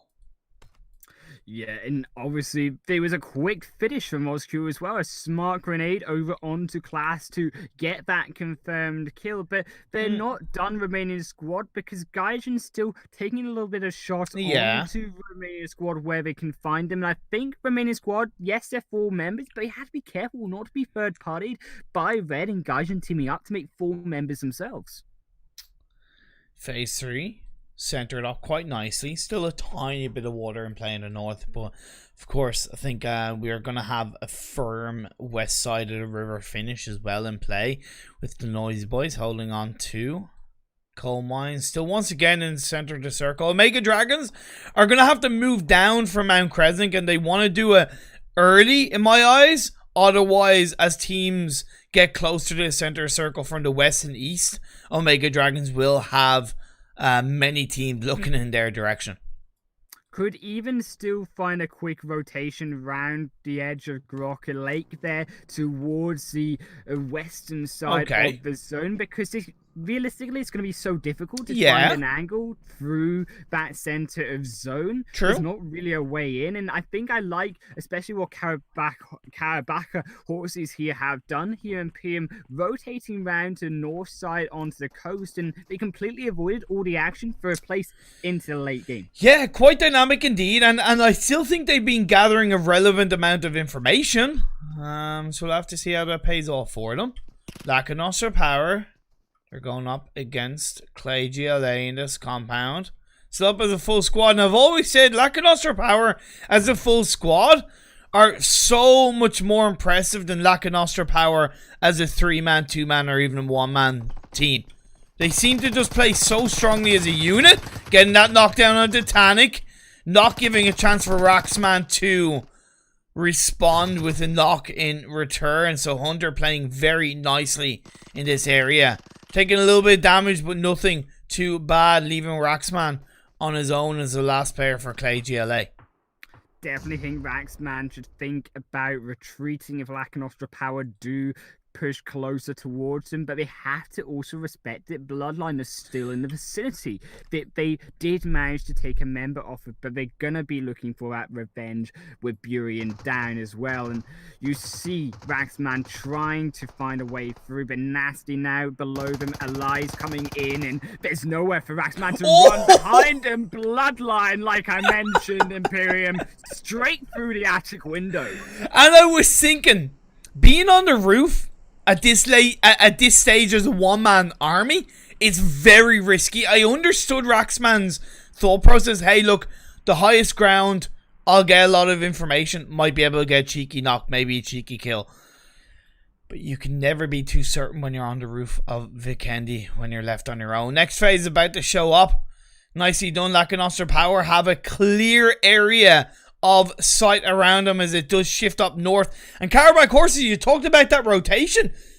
Nobody around them as they can make their way closer towards Zabava, which is, of course, very heavily in sight. Yeah, it feels almost like 0 to 100 here from the north to the south. Imperium of this zone. We mentioned Port completely open, Zabava completely open, but Rescue and 4 Romanian men also have smart rotations. 4 Romanian men weren't going to fall to Rescue, who are pinning him on the bridge there. So they still managed to make it both into zone, into safety. Indeed, indeed. Members of Time to Shine pushing on towards level up, which is so imperative and so important as they hold a very centralized circle position in phase 4. Push back, take down, eliminate as many players as you can. They level up, they sent the scout forward. I'm totally okay with that. They now know what they're dealing with in front of them as they are left as a 3-man team. Red Reserve still holding on to the southeastern side of the circle, but Universe, who made a very late rotation after taking down the whole of Sirens, have DC, the only player up for their side.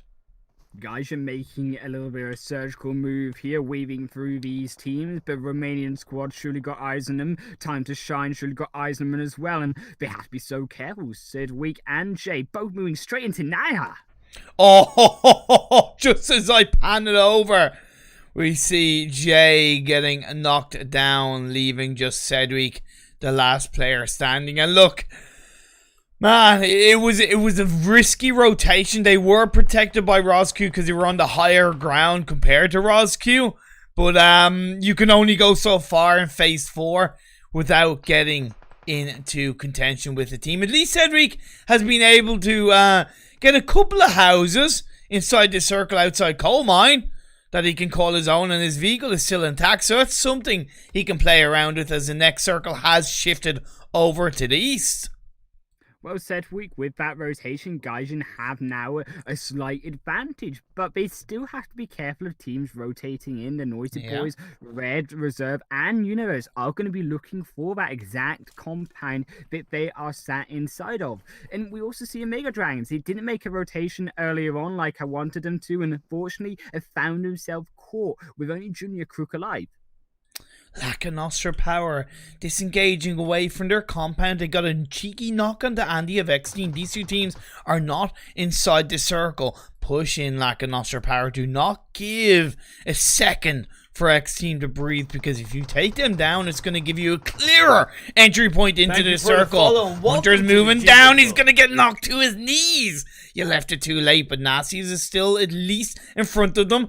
Did see another knockdown onto Ireland, so that's going to put them under a bit more pressure. If the revive can be executed onto Hunter, while Elisio stays on the back line, that should help Lack of Nostra Power to close out this fight. But time is ticking as the blue zone closes in. A nice cheeky Molotov to stop that revive being put on through to Hunter to give a little bit of time for Andy to get revived up and make it a 3v3. Elisio leaving it too late to go down the hill. He's now in the open of the tree line up on the side. Can Zombie mummify Lack of Nostra power. We'll have to wait and see. Of course, time is ticking, HighlandWolf. What would you suggest either of these teams do? Alibaba needs to rotate up to Elise because Elise is the only way through into this zone, as they have found one onto Zombie here. Is the angle they need to. Alibaba's going to trade with God Killer, and I think they will just accept it. Both Nasty and Alibaba are down, unfortunately, and this could be Lack of Nostra trying to heal their way up, but Andy might take them with them. Yeah, 2 of the Lack of Nostra players went down to the play zone, and they're trying to crawl to the edge.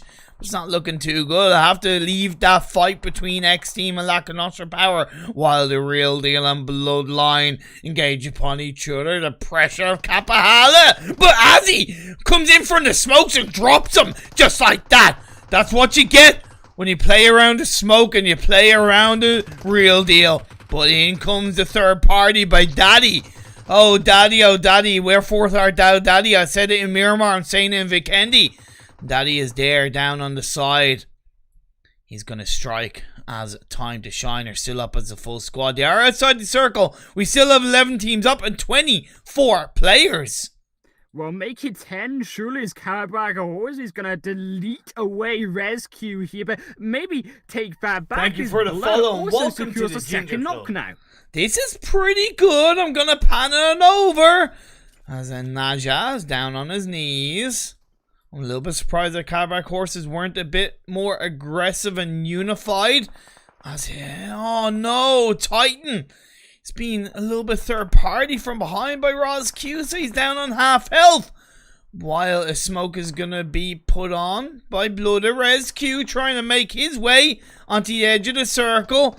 Closer Titan goes, or Naja goes towards getting that revive by Titan, will at least give Calabraga horses a bit of an opportunity to stay inside the circle on the edge. Roscu has stayed in his compound for a high amount of time. It doesn't give them that much information on what's going up on the hill above, but it does protect them from that area, and they've been able to punish a couple of teams around them. 8 teams left, 18 players as the blue zone is pushing in. Yeah, and it is now phase 6 approaching phase 7. Teams going to be forced towards Rescue, which I think is what they're hoping for. A eastern rotation on this zone as Bloodline going to feel the pain from Red Reserve, also making their way in from the south. Yeah, we saw Bloodline after taking down the Real Deal. They were able to come in and take that last remaining player of Gaijin. Red Reserve, 2 players left standing. They left it possibly a little bit too late to come in on the edge, but at least they're a little bit protected. Kalissa taking the brunt of the blue zone. He is going to go down on his knees, leaving Novas on his own. While Bloodline just trying to stay protected. The circle has gone once again in the favor of Romanian squad. They're counting their lucky PUBG Mobile stars as they stay inside this circle. All in on the Kalissa to confirm that kill. Take that away. Time to Shine. Still up as a full squad. Yes, they are furthest away from the circle, but they are the only team on the western side of this game. They're really the only team with a compound here, especially when another game here, it feels almost like a copy of Erangel with a road in the middle, hills either side here in Imperium, and now it's going to come once again to aggression. Which team has the vehicles? Which team has utility to make it down to Rescue to finish him off, secure that compound for themselves? Okay, Time to Shine is making a great rotation just onto that little hillside that is heavily inside the circle. Of course, they don't necessarily know that 4 Romanian men are hovering on the outside along with Res Q. So, as they will go down, Bam gets confirmed by Will, so that might alert them to the potential of Andre hanging around that area. This is a great rotation by Time to Shine. They didn't take it for granted as well, sending 2 players in the vehicle and using that smokes to go across the road. Norfin on the Nova. That's going to be the end of Red Reserve, but All In is going to be the last player up. No, sorry, not the last player up. One of the last players up for Bloodline. He gets taken down, and Norfin is going to be on his own. A glimmer of health on his side. 5 teams left, 11 players up, and blood from Rescue. I tell you what, he's been bleeding for a lot of this game, but he's still alive. Yeah, he's gonna have some major arteries to fix up here with the med kits as phase 8 now approaches its way in, and it will be a nice knock-off from the Romanian squad on Time to Shine, where this zone will rotate for these teams. None of them, as it goes straight into the road, Imperium. This is wild as the wind. Wild as the wind goes. A little bit of airdrop in the middle that Time to Shine can utilize. They're on the high ground. Of course, that's giving them information as they get a knockdown onto Killer, but it is leaving them a little bit more exposed. That's why they have to strike hard and strike fast onto the members of a Romanian squad. You do still have the last player up for Rescue. Blood, he's taken a lot of blue zone damage, but he still has a couple of first aid kits. He knows what could be going on behind him. Let's see if he can get a cheeky backstab onto the members of Time to Shine. Time to Shine have no idea that he's there. They do know that there is at least one other squad, considering the amount of players left standing in this game. Yeah, but Rescue are gonna feel the pain of Time to Shine, as looks like the vehicle won't blow any up. 2 almost in return for Time to Shine as the smokes fly high. It was risky for Time to Shine to go for that 2-2 split. Yes, they've had Naya drop, but at least they've been able to get Shaween and Daddy into the circle with Will across the side of the road, using that crate drop that I did suggest to his advantage, giving nowhere for Rescue to run down on the bottom side of this hill. As Killer moves up, he's going to be looking for Shaween. He finds him. He drops him to the floor. That could put Daddy in a tough position, as well as going to be last player up for Rescue. I thought this was going to be Time to Shine's game, but Romanian squad stay alive and they get the chicken dinner. Time to Shine split themselves up at the end. They had Naya there, unfortunately, way back, and they started with Shortly moving around the edge. They weren't together, so when they started to get knocked by those grenades, Imperium, there was no revives coming out, and Rescue picked them apart. Like, yeah, and that's the thing. I think picking them apart was the core aspect of that. I wonder how many grenades Time to Shine had in the very last moments of that game, because I feel like they didn't have that many, because if they had more, the members of Romanian squad were all bunched up. All it took was 2 or 3 grenades, and we would have seen Romanian squad getting deleted. Of course, Shaween took a very risky position on the side of that hill where he probably didn't need to be, because him and Daddy were together, right? So it would have been a higher chance that if he had it stuck with Daddy and Daddy had gotten dropped, a counter knock would have come through, which would have given more space and time for Will to get an off-angle shot onto Romanian squad as well. So I think there was just a slight mistake by Time to Shine in the end. Either way, you can't fault what was overall a great game by both teams. Yeah, definitely still commendable for Time to Shine with their aggressive rotation moving into the end of phase 6 Imperium, and also commendable to Blood as well for Rescue securing himself 3rd position with that 1 versus 4 on to Karabaka. Crazy, especially after taking game 1 as well. So as you see, Rescue in 1st place with 9 kills indeed. Time to Shine in 2nd place with 7 kills. You had Rescue in 3rd with 4 kills. 4 Romanian men in 4th with 2 kills. Bloodline in 5th with 6 kills. Red Reserve in 6th with 5 kills. You had Karabakh Horses in 7th with 2 kills. Gaijin in 8th with 1 kill. Level Up in 9th with 1 kill. The Noisy Boys in 10th with 4 kills. Universe in 11th with 5 kills. X Team in 12th with 2 kills. Lack of Nostra Power in 13th with 5 kills. The Real Deal in 14th with 1 kill. Omega Dragons in 15th with 1 kill. Clay GLA in 16th with 1 kill. Sirens in 17th with 2 kills. And Nox in 18th with 1 kill. Man, I've said it before and I'll say it again. Vikendi never fails to entertain and surprise us with the circus, the compounds, the rotations of these teams. But on that note, we have one more game left in the Zenith ProEU PUBG Mobile Scrims, and it is going to be back to the hollow grounds of Erangel. But we will have to have a quick break in between. So don't go away. Some more great action ahead. See you guys in a few minutes.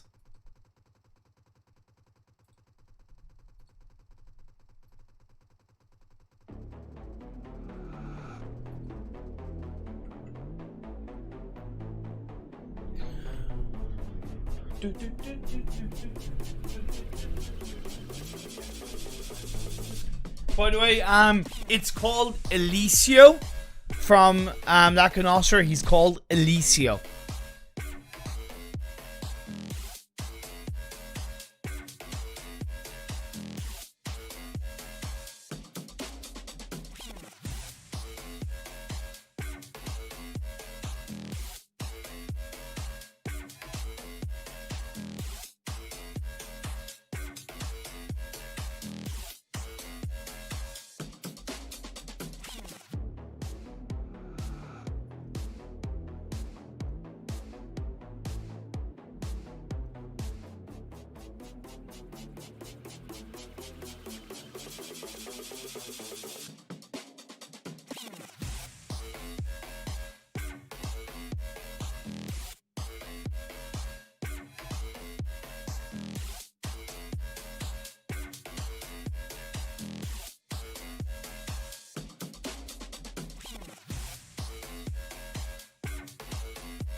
Su, su, su, su, su, su, su, su, su. It's the last game of the evening here in the Zenith ProEU PMCO Mobile Scrims. My name is Imperium as always. I haven't changed, other than just being more of a potato. And I'm here with HighlandWolf, who hasn't changed and has simply become more of a wolf. I know. You've stolen it from me. Sorry, man. You gotta be quicker than that, Sunshine. You gotta be quicker than that. You gotta be fast as fuck, boy. No. I'm not starting to wind down because unfortunately we're down to our final game here. But the action not gonna stop Imperium For sure. because we are back in the wrangle here for some spicy green plain. Green plane? Green plane?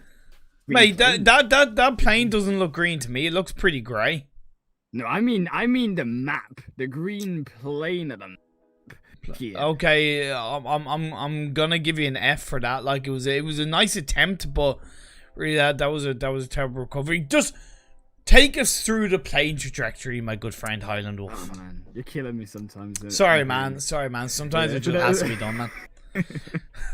From Severny up to the north, down to Sivnovka to the south here in Imperium, we are going to see the usual drop locations. Lacanostra, likely going to see them back onto Rozhok, perhaps X-Team and Karabakh also suggested. We'll go over to Yasnaya Poliana once again, and perhaps expect even GLA with Sivnovka open to rotate all the way down to there. We'll have to wait and see. Romania squad, I thought they were going to Severny, but it seems like they're dropping past it and they want to go around the Zarki area, which I think, of course, complements what we saw in the first game from them here in the Wrangle. And Gaijin, as usual, going around the Stalbar area, which is pretty standard for them. X-Team and Karabakh horses, Bloodline to Pachinki. It's all looking pretty familiar as we get closer to the PMCO. And on a side note, the Noisy Boys are going to milk the power. That is their normal second drop spot. Hold up a bit here, Imperium, because look at Omega Dragon's drop locations. We got Antifa Sebi over farm. We got Junior Krike on Potato Hill. And then we've got Majuto all the way down on the south here. Not what we usually expect here from Omega Dragons at all. Completely away from the west side where you do they think they're all playing different games? I'm a little bit curious about that. But if it works for them, it works for them. We'll have to wait and see how that plans out. I don't think, do we have Universe playing? Where have they dropped? I'm a little bit confused. Should be Universe here. Yeah, down on Milta. Are they Universe? Yeah. Down on they're with Clay GLA. Oh, that's where they are. I need to turn the volume up on the game, by the way, on a side note.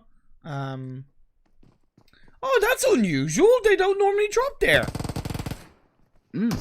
Yeah. Interesting. And they are taking the heart into rescue, leaving the rescue with just one player left standing. Lovely couple of shotgun shots, and that's gonna be rescue being put down to just Moon, although Moon comes in to get a lovely shot to Raxman. But down goes the rest and the last player of rescue. The winners of game 1 have gone out first in game 4. But they did take down Raxman with them. So with only 3 members of GLA here alive for this final game, and we do see Junior Crook there falling down to level up. But with those 3 members alive, with that zone also far west and northerly, it's going to be really difficult, I think, if they do decide to make it through the West Bridge straight into that zone. It's a bit similar to game 1. A bit more north, but there is still a lot of what we saw from phase 1 in play in terms of Gaka, the south side of Pachinki. But I think most teams will opt to kind of hover around the compound to the west of Headshot Valley. You have the compound that's by the side of the river. Everest is going to be in play along with Gaka. And I can see a few teams even committing to the north side of the river for this phase 1, like Gaij and possibly X-Team Sirens as well. Even Lacanostra if they want to go there. Right, especially as the tower right across the bridge there, just north, just below the shooting range. And I think we could see teams purposely making rotations X team, Carabraca especially, round the west of Yasna Poliana, across the bridge into perhaps even shooting range, if they do decide to do that, rather than go down to the south. But as you mentioned, especially Everest going to be very comfortable position these teams be taking up, as it is closest towards the kind of center of this first zone. This is what I'm liking to see from Lack of Nostra Power. We kind of saw a shade of it in Miramar, but then again they didn't take advantage of it. But sending one player at least scouting up towards a compound that Red Reserve normally move into.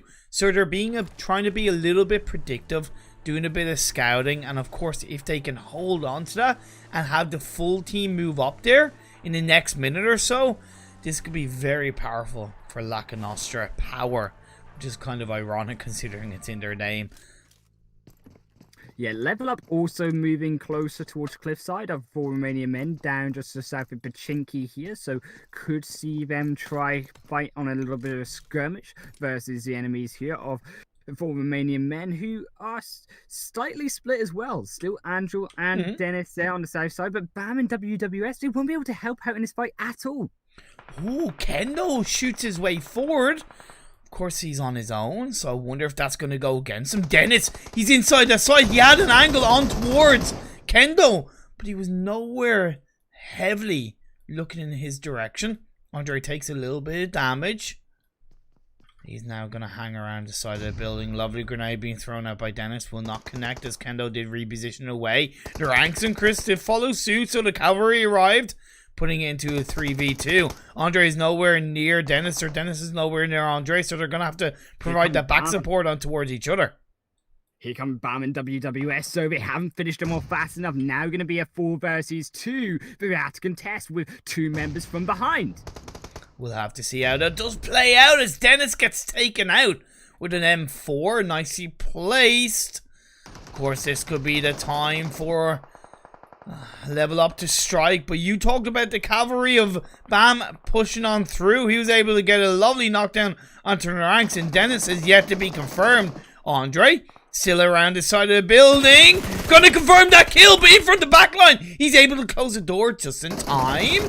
Nicely done, healing himself up while to support a BAM getting closer to Dennis is proven to be very effective for 4 Romanian men. But they can't escape because WWS still continuing knocked up onto Kendo from the flank here. Gonna fall down, and with that also Chris, the grenade just for extra measure, as it will be 3 kills going over to 4 Romanian men. Excellent work, decisive rotation with BAM and WWS, especially from behind. It was that reaction from 4 Romanian men that really told a huge picture on what they can do. It wasn't bad by Level Up in my eyes. It was a good solid engagement, but like I said time and time again, if you're not quick enough, whether it's early, mid, or late game, you're either potentially going to get punished by the rest of the team joining up or a third party. In this case, it was the rest of the team that came up from 4 Romanian men and wiped out Level Up. So, you know, Level Up, I hope you do learn and evolve. Talk about learning and evolving. Sirens do not really seem to learn and evolve on their rotation, getting too close to the bridge. And we see Lack of Nostra Power just taking them out just like that. Leaves Ali on her own as Red Reserve are also pretty close by. Yeah, unfortunately, it's deja vu here for Sirens. Once again, losing half their squad, and they notably also lost Aaron, what usually is their backline long range carry for them. So with no long range kind of DPS coming out from the person in that role for Sirens, they're gonna have to now rely on more close range with Ali and also Cakes Alive, who are more that close range style of fighting, and perhaps even just try survive around Georgia Pole. Try to be smart about these rotations coming in. They really do indeed. Victor onto Alicio. Victor onto Hunter. The Frenchman strikes. No waving of the white flag for Red Reserve as they get a double knock onto Lack of Nostra Power. Now with the vehicle, Kaylas is going to go. Why didn't you pick up Victor? I don't get it. You could easily have picked up Victor and then gone on for a little bit of a full send it. Now the rest of Red Reserve are going to push in. Why hasn't Victor been picked up? Although I'm saying that at least he's still providing that backline support. Kalista followed by Nova as Alibaba can do nothing, as it's going to be another kill, another knock for Red Reserve, and they say, get off my land. This is ooh la la. Although Nasi is going to go down. I thought Nasi was out of this game already. Leaves Alibaba on his own. Red Reserve continuing to put the pressure to try and close out this team fight. Back into the building Alibaba goes. HighlandWolf, great engagements coming out from Red Reserve.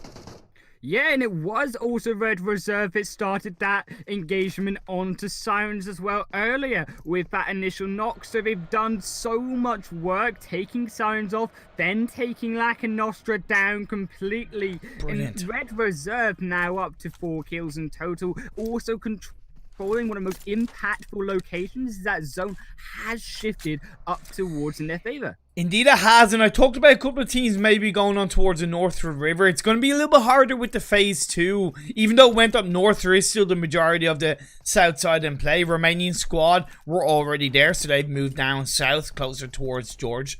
And Pool, you have X-Team and Gaijin playing on forward. Seeing Universe taking down, I think that was the whole of Noisy Boys. Thank you for the follow. If I'm not mistaken. To the Ginger Club. Was that the whole of the Noisy Boys being taken out by Universe? Yeah, it was. All dead. Wow. Just like that. They only started as 3, but they've already ended as 3 indeed.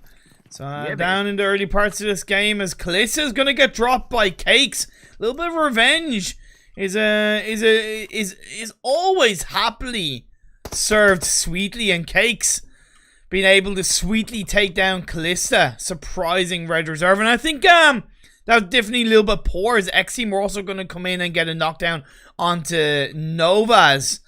And look, Red Reserve, you got to realize that as soon as you take a team out, you've really got to be quicker on your reaction. So you either go into the compound or you go somewhere that you are safe from, because teams are already going to be getting closer, especially like you mentioned with that phase 2 shifting around them. Yeah, and unfortunately they give up the outposter. X-Team now going to be in control of that as well, and Novas will be knocked down, thirsted down by X-Team, or just left to rot on the bridge here, Imperium. But the fight as time to shine, try dash their way around. Wow. Back horses and Gaijin in the middle of it all. Oh, that was a swifting late rotation from time to shine, but because Carabac horses came in a little bit later, they're kind of somewhat okay. Naja is gone in between Gaijin as well, as we have a few teams rotating a little bit north. Rosq on the edge of North Georgia indeed. We have Bloodline going on to Everest, looking to take control in this phase 2 with 4 remaining men, and Red Reserve in those compounds down the south side. But time to shine, they move down into Georgia Pole here, where Romanian squad here are in control, and also Jar Jar trying desperately to find a scout in a location. Thank you for the follow, and welcome is to going the to continue Ginger Club. here on Georgia Pole. I'm just seeing them move in. We have Shween still holding on, yet to be knocked down. Daddy and Will. He only started as a 3-man team. I've got to say, commendable play to commit so far forward, but Daddy is going to get dropped by Killer. Romanian squad. This is the top 2 teams from the previous game as well, fighting so early in the last game of the day. If Will can possibly get the revive onto Daddy, that could at least put a couple of hopes in towards the members of Time to Shine. A third party from Carabac horses from behind will not help Time Shine's cause as they throw out a load of smokes. Early utility to get the revive onto Daddy. Well, we need to, because the side of Johnny has rotated in with from the flank side now, so they're now a full 3-1 rotation rather than a 2-2 here in Imperium, and that's going to strengthen their oppression on 2 times to shine with Carabac is behind them. There's nowhere for them to run. Time to shine have to take down you or die. Oh, Killer with the M24. Spicy meatball of a sniper shot into Carabac horses and send that message go. You want to peek over the hill? You're going to get your head popped off. Of course, it's still not out of the woods just yet, but in comes Hopper 7 with the fantastic flank to get the knockdown onto Shween. Daddy's going to get dropped in second place. Will is going to wrap around on the side of the building, try and surprise Killer, but Killer is too aware and gets a final blow into time to shine, protecting this compound that they haven't played. Nicely done by Romanian squad. Well, we said their only alternative was to dive. They're down in 14th position here, but Karabakh is still on the edge of this hillside, so Romanian squad perhaps might not be done yet. We have to hold off and see if Karabakh horses are going to be the aggressive team that we need them to be. But down onto Everest here, Bloodline control that mountaintop, and they're going to be looking over to Red Reserve and for Romanian men as they make their way closer into the center of that zone. Red Reserve were able to take down the Real Deal as the Real Deal tried to breach on. The next phase does shift very heavily on the west, which is unusual for this kind of circle. It does not normally go so far to the west at this stage of the game, so it is going to force a couple of harsh rotations on the teams that are on the east side of this map. Well, this is where Bloodline can really start to rack up the kills, rack up the positioning in their favor, because they have the strongest point in this zone under lock and key. Imperium Universe also going to try and make the rotations up and aggressively onto Everest here to try take them down. Yeah, I always say if you're going to breach on towards Everest, you can only really do it either on the hard west or on the hard east side, and that's where Universe are going to try and make it work. Kapahala getting out of there, trying to swing his way out with that vehicle. He is managing to survive for now. Takes a couple more shots from Sunshot. The rest of Bloodline yet to really provide that level Thank of you for the cover follow. Welcome as to they the get Ginger closer Club. to the edge. I really like that push by Universe. It's a tiny bit unorthodox. It's maybe a bit risky, but at least by going in somewhat aggressively, they created a bit more space than being passive on it.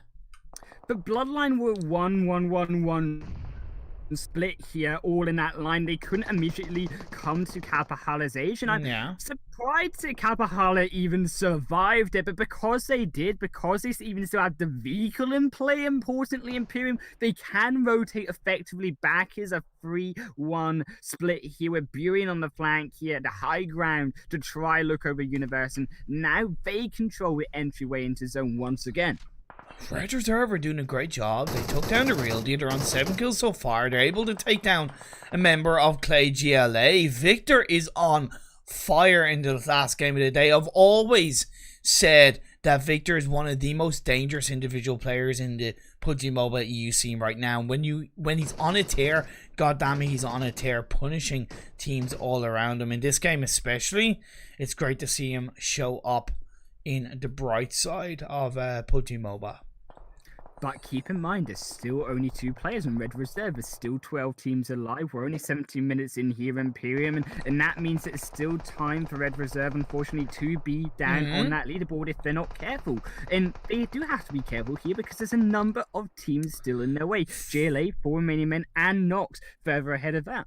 For sure, indeed. Romanian squad made nice clean rotation from the north of George down towards the south. George Karabakh Horse is doing something similar, although Naja is still on the north side, yet to make his way across the bridge. Nice knockdown by Glistar to Rambo. Might be able to send that message to Romanian squad to say, hey, get close to the edge of the road and we will take you out. Nox inside the open field. At least they're inside the circle. But, you know, it's not quite the open field because it's a very rocky terrain surrounded by a lot of hay bales. I do fear for Naja. They don't have a vehicle crossing this bridge in phase 4. It's going to tickle them down. Romanian squad likely going to finish him off. And I'm surprised that they didn't, as a full squad, rotate in, especially without vehicles. There, Imperium against Romanian squad, they're just going to lose 1 member, unfortunately, for nothing. But that zone has shifted in favor for Nox as a squad, as they now control the fields, as it will shift down away from Everest. Yeah, but it is still going to be hard with 12 teams and 38 players still up, and with them being out in the open, it might just take a full squad to crash in and take hold of their property. We'll have to wait and see. X team just going to go right past a load of these players, losing a couple side by side.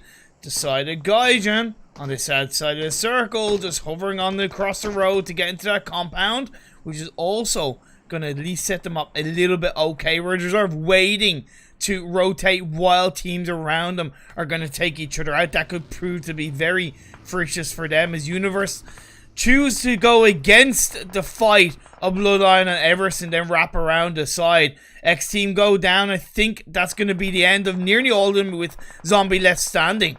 This is just crazy for these teams that are rotating in from the east once again.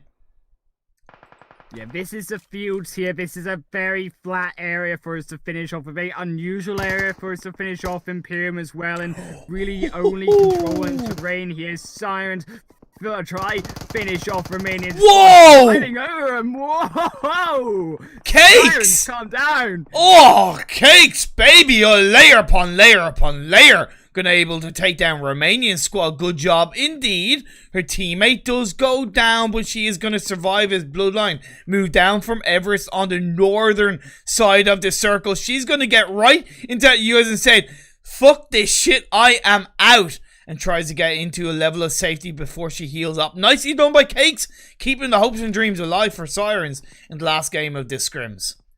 I'm so surprised they managed to pull that off, Imperium.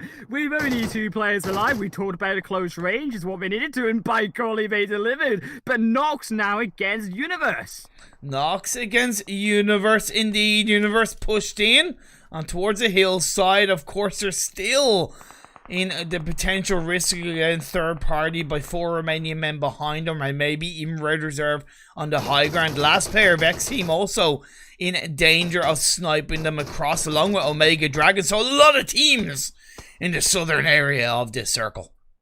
Well, this is just because it's no cover. Imperium is nowhere for these teams to hide, and with Nox controlling that center area, the only place that I wanted to say before Sirens rampage, there is really cover in the dips of the terrain there for safety. In Universe trying their best to hold it, but Sunshot also falling down. Yeah, Ghost Shot going down, Sunshot going down, leaves Broly on his own in the backline, further away from the circle. Nox still holding on. They took a couple of a little bit of health and damage ticked off, I believe, from 4 Romanian men in the backline as Red Reserve, along with Kaylas and Victor, the 2 players left standing, look to crash the building that is held onto by 4 Romanian men, realizing that they have a little bit of an opportunity to strike, confirm that kill onto WWS. Still a couple of players from 4 Romanian men behind, close to the edge of the road, but you know, Karabakh horses have been able to take control, getting very close towards the members of Gaijin as a Dobo does go down.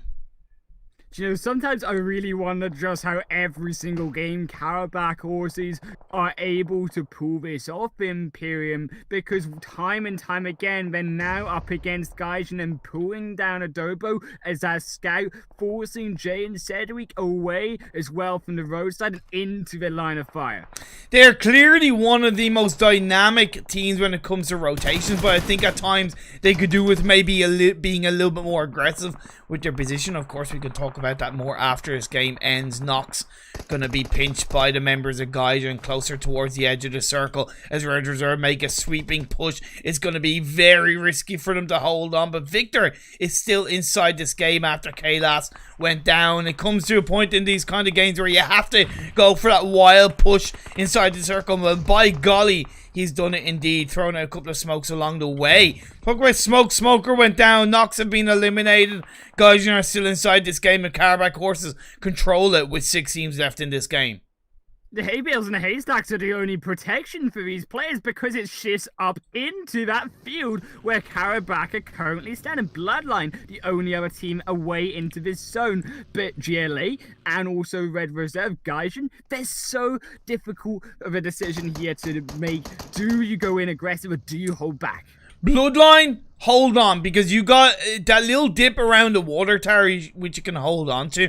2 other players have gone for that split, so they have as many angles and areas to punish teams around them as possible. I think that's a very, very strong strategy for Bloodline coming into late moments of this game, considering the circle situation we're in. Lore Lab goes down to the hands of Wazo of Karabakh horses, but in from behind, Naja gets dropped by Karabakh, by one of the members of Bloodline, indeed Victor. Victor is going to find another body in front of him, doing what he can as he is closer to the edge of the circle. 5 teams left up in the open fields outside the Everest mountainside. This is an unusual, somewhat end of the game when it comes to circles, but let's see how it plays out. An interesting split as well, allow it forming into a line for Karabakh horses to try catch these rotations in, but Gaijin successfully behind the hill, but Victor behind him could put an end to Gaijin, and also GLA made the rotation in. Of course, because the hay bales are in play, you can't be fully committed to them, because of course there's many angles around you that you could get shut up. There's a little bit of a high ground, low ground between Bloodline and Karabakh horses, which could affect the very late moments of the game, and with the circle favoring Gaijin, that push in is going to work in their favor. Victor taking the brunt of the blue zone while he tries to heal up and edge closer. With the amount of kills he's been able to get, hopefully he's been able to gather up all the meds that he needs. As Glister goes too far forward and gets taken down by Yunka of Clay GLA. Clay GLA being hovered around the edge of the circle for the majority of this game, but now they're in the final 5. Well, Karabakh horses have the ideas, they have the rotations they wanted to make and decisive decisions, but they can't pull it off because there's so many teams in so many different angles, and it's about who runs out of smokes first will now fall down next, Imperium. Oh, Victor of Red Reserve has been able to push in. But does Nurofen see him? Does Victor see Nurofen? Nurofen's going to get closer. But I think with the smoke in play, they're looking at that and they're going, wait, did you throw that smoke? I didn't throw that smoke. But let's see how they react, because Gaijin is shooting up in their favor. The blue zone is closing in right now in phase 7. Phase 8, blue zone is going to be even more aggressively damaging as Hardboy gets taken down from Gaijin. They're all picking apart each other. Sorry, Hardboy from Clay GLA goes down, leaving Yunk on his own. But that's going to be the end of Clay GLA. The last 4 teams left in this game as Bloodline are up as a full squad. Karabakh horses have 3, Gaijin have 3, and Red Reserve have 1. GLA were taken down by Karabakh horses there. Thankfully managed to find that third man into a rebuy, but now all in down, and Gaijin had to make a move as well. Victor's still alive. Victor could be the victor in this game if he can swipe up in the right moments and do what he can. Karabakh horses getting knocked down as well. Gaijin taking 2 fights at once, essentially being pinched by both Bloodline and Karabakh horses. But like I said, because of the elevation difference between Karabakh horses and Bloodline, it's allowing Bloodline to get a little bit closer on the edge. But just as I say that, Glister finds Burian to take Bloodline down to just 2 players. Yeah, but keep in mind, Barracuda was also knocked as well, so Karabakh horse is down to 2 members, and Gaijin now down to 2 as they knock one up. Oh, Victor strikes to take down Lord Ab. He's also gonna get the knockdown on the J. He's gonna take down the whole of Gaijin while still being inside this game. The smoke disperses, Bloodline getting close. Victor's gonna find Nurofen. The Frenchman is on a killing machine, and it comes down to this 1v1. Kappahala versus Victor. He's been on his own. Victor the spoils. Can he spoil the victory against Bloodline? They do indeed. Red Reserve claimed the chicken dinner in the last game. 9 kills for Victor alone. That is why you never ever leave a single player alive. Bloodline did not appreciate Victor's positioning. He wipes down 2 squads, Imperium, as a solo player. That is absolutely insane work coming from Red Reserve. Like, I don't think I've seen such a solo effort from a player since the PMWO when Jonathan closed out the chicken dinner for TSM Entity. It was incredibly well played by Red Reserve. Overall in the whole game, let's take a little bit of an analysis onto Red Reserve, right? They started off going towards Georgeville. Great. They positioned themselves. They took down Lacanostra. Great. Happy days. They helped to take down the brunt of Sirens. All well and good. The second they took down Lacanostra, it's kind of like they I'm not going to say backed off, but they got a little bit complacent. And they paid the price because phase 2 shit up north. X team came in close. They lost 2 players. It all came down to Class and Victor. But Class and Victor together, they rotated. They took down the real deal. They rotated into a circle. They took down a couple of members of Clay GLA. They rotated. They took down a member of 4 Romanian men. They were so strong as a pair. Stronger than I've seen some squads play. Then, of course, it came down to Victor. Class went down. It's going to happen. It's only you get to a breaking point with the circle going away from them. And then Victor, on the edge, tickled with the blue zone, took down a player here, took down a team there, took down a person here, did what he had to do, used those smokes to his advantage. Then when it was all said and done, it was him against the last 2 players of Bloodline. He took down one, he took down the other, he claimed the chicken dinner. I know these are only scrims, but my point is that if that can be applied to PMCO, to the competitive stage, that's where Red Reserve will be able to shine. Red Reserve are looking spicy hot right now, Imperium, going into PMCO. That has to be one of the best solo efforts to secure a chicken dinner I have ever seen in my months of casting PUBG Mobile. Such a great game from Victor there, just to carry the heck off of the entire squad of Red Reserve to that first place position. Incredible. Absolutely incredible. But not to say it wasn't a bad game by Bloodline, right? That's the thing, 7 kills for them. Played really strongly around the Everest area, then moved away when they had to, push back Sirens, and then of course were able to tickle around the edge of the circle in the very late game to get that 2nd place. Carback Horses doing a great job to get 3rd place. Nice to see the dynamics of the rotations paying off in these kind of games. Gaijin in 4th made a wild push at one point that I thought might go against them, but credit where it's due, they held on to get that 4th place with 3 kills along the way. Clay GLA in 5th, Hardboy getting 5 kills, 7 in total for them. All well and good. Universe in 6th with 5 kills. 4 Romanian men in 7th with 8 kills for them, only going down later on in the game. Nox in 8th with 5 kills. Sirens in 9th with 4 kills. Off the back of what was a poor rotation to begin with. Losing 2 players, but Cakes came in and just gave just desserts to Romanian squads just like that. Omega Dragons in 10th place with 0 kills. X Team in 11th with 1 kill. Romanian squad in 12th with 3 kills. The Real Deal in 13th with 0 kills. Time to Shine in 14th with 0 kills. The Noisy Boys in 15th with 0 kills. Lack of Nostra Power in 16th with 2 kills. Level Up in 17th with 1 kill. And Rescue in 18th with 1 kill. What a game, and what a set of 4 games. Oh my, yeah, what an epic set of 4 games, right? And what an epic night it was. We went from the action-packed aggressive zone in first game there to an epic second game showdown, a third game looking like that road splitting the teams again, coming on top, and then our final game in PM. Oh man, that was the sweatiest, loveliest stuff I've ever seen. Man, I just can't really say anymore to be perfectly honest. On that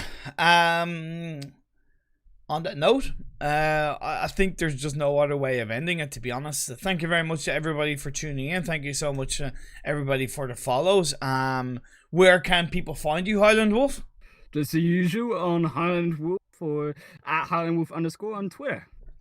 Awesome days. You can find myself in, of course, on Twitter and Instagram. You can see underneath you. My tags are there. I'm also on YouTube as well at youtube.com/Imperium1. If you want to check me out there and give me an old subscribe, that'd be appreciated. But on the note, thank you very much for tuning in. Have a lovely evening. Of course, have a great weekend. And myself and Max will be back to you for more ProEU PUBG Mobile Scrims tomorrow on his channel. So look forward to it. I'll see you guys soon.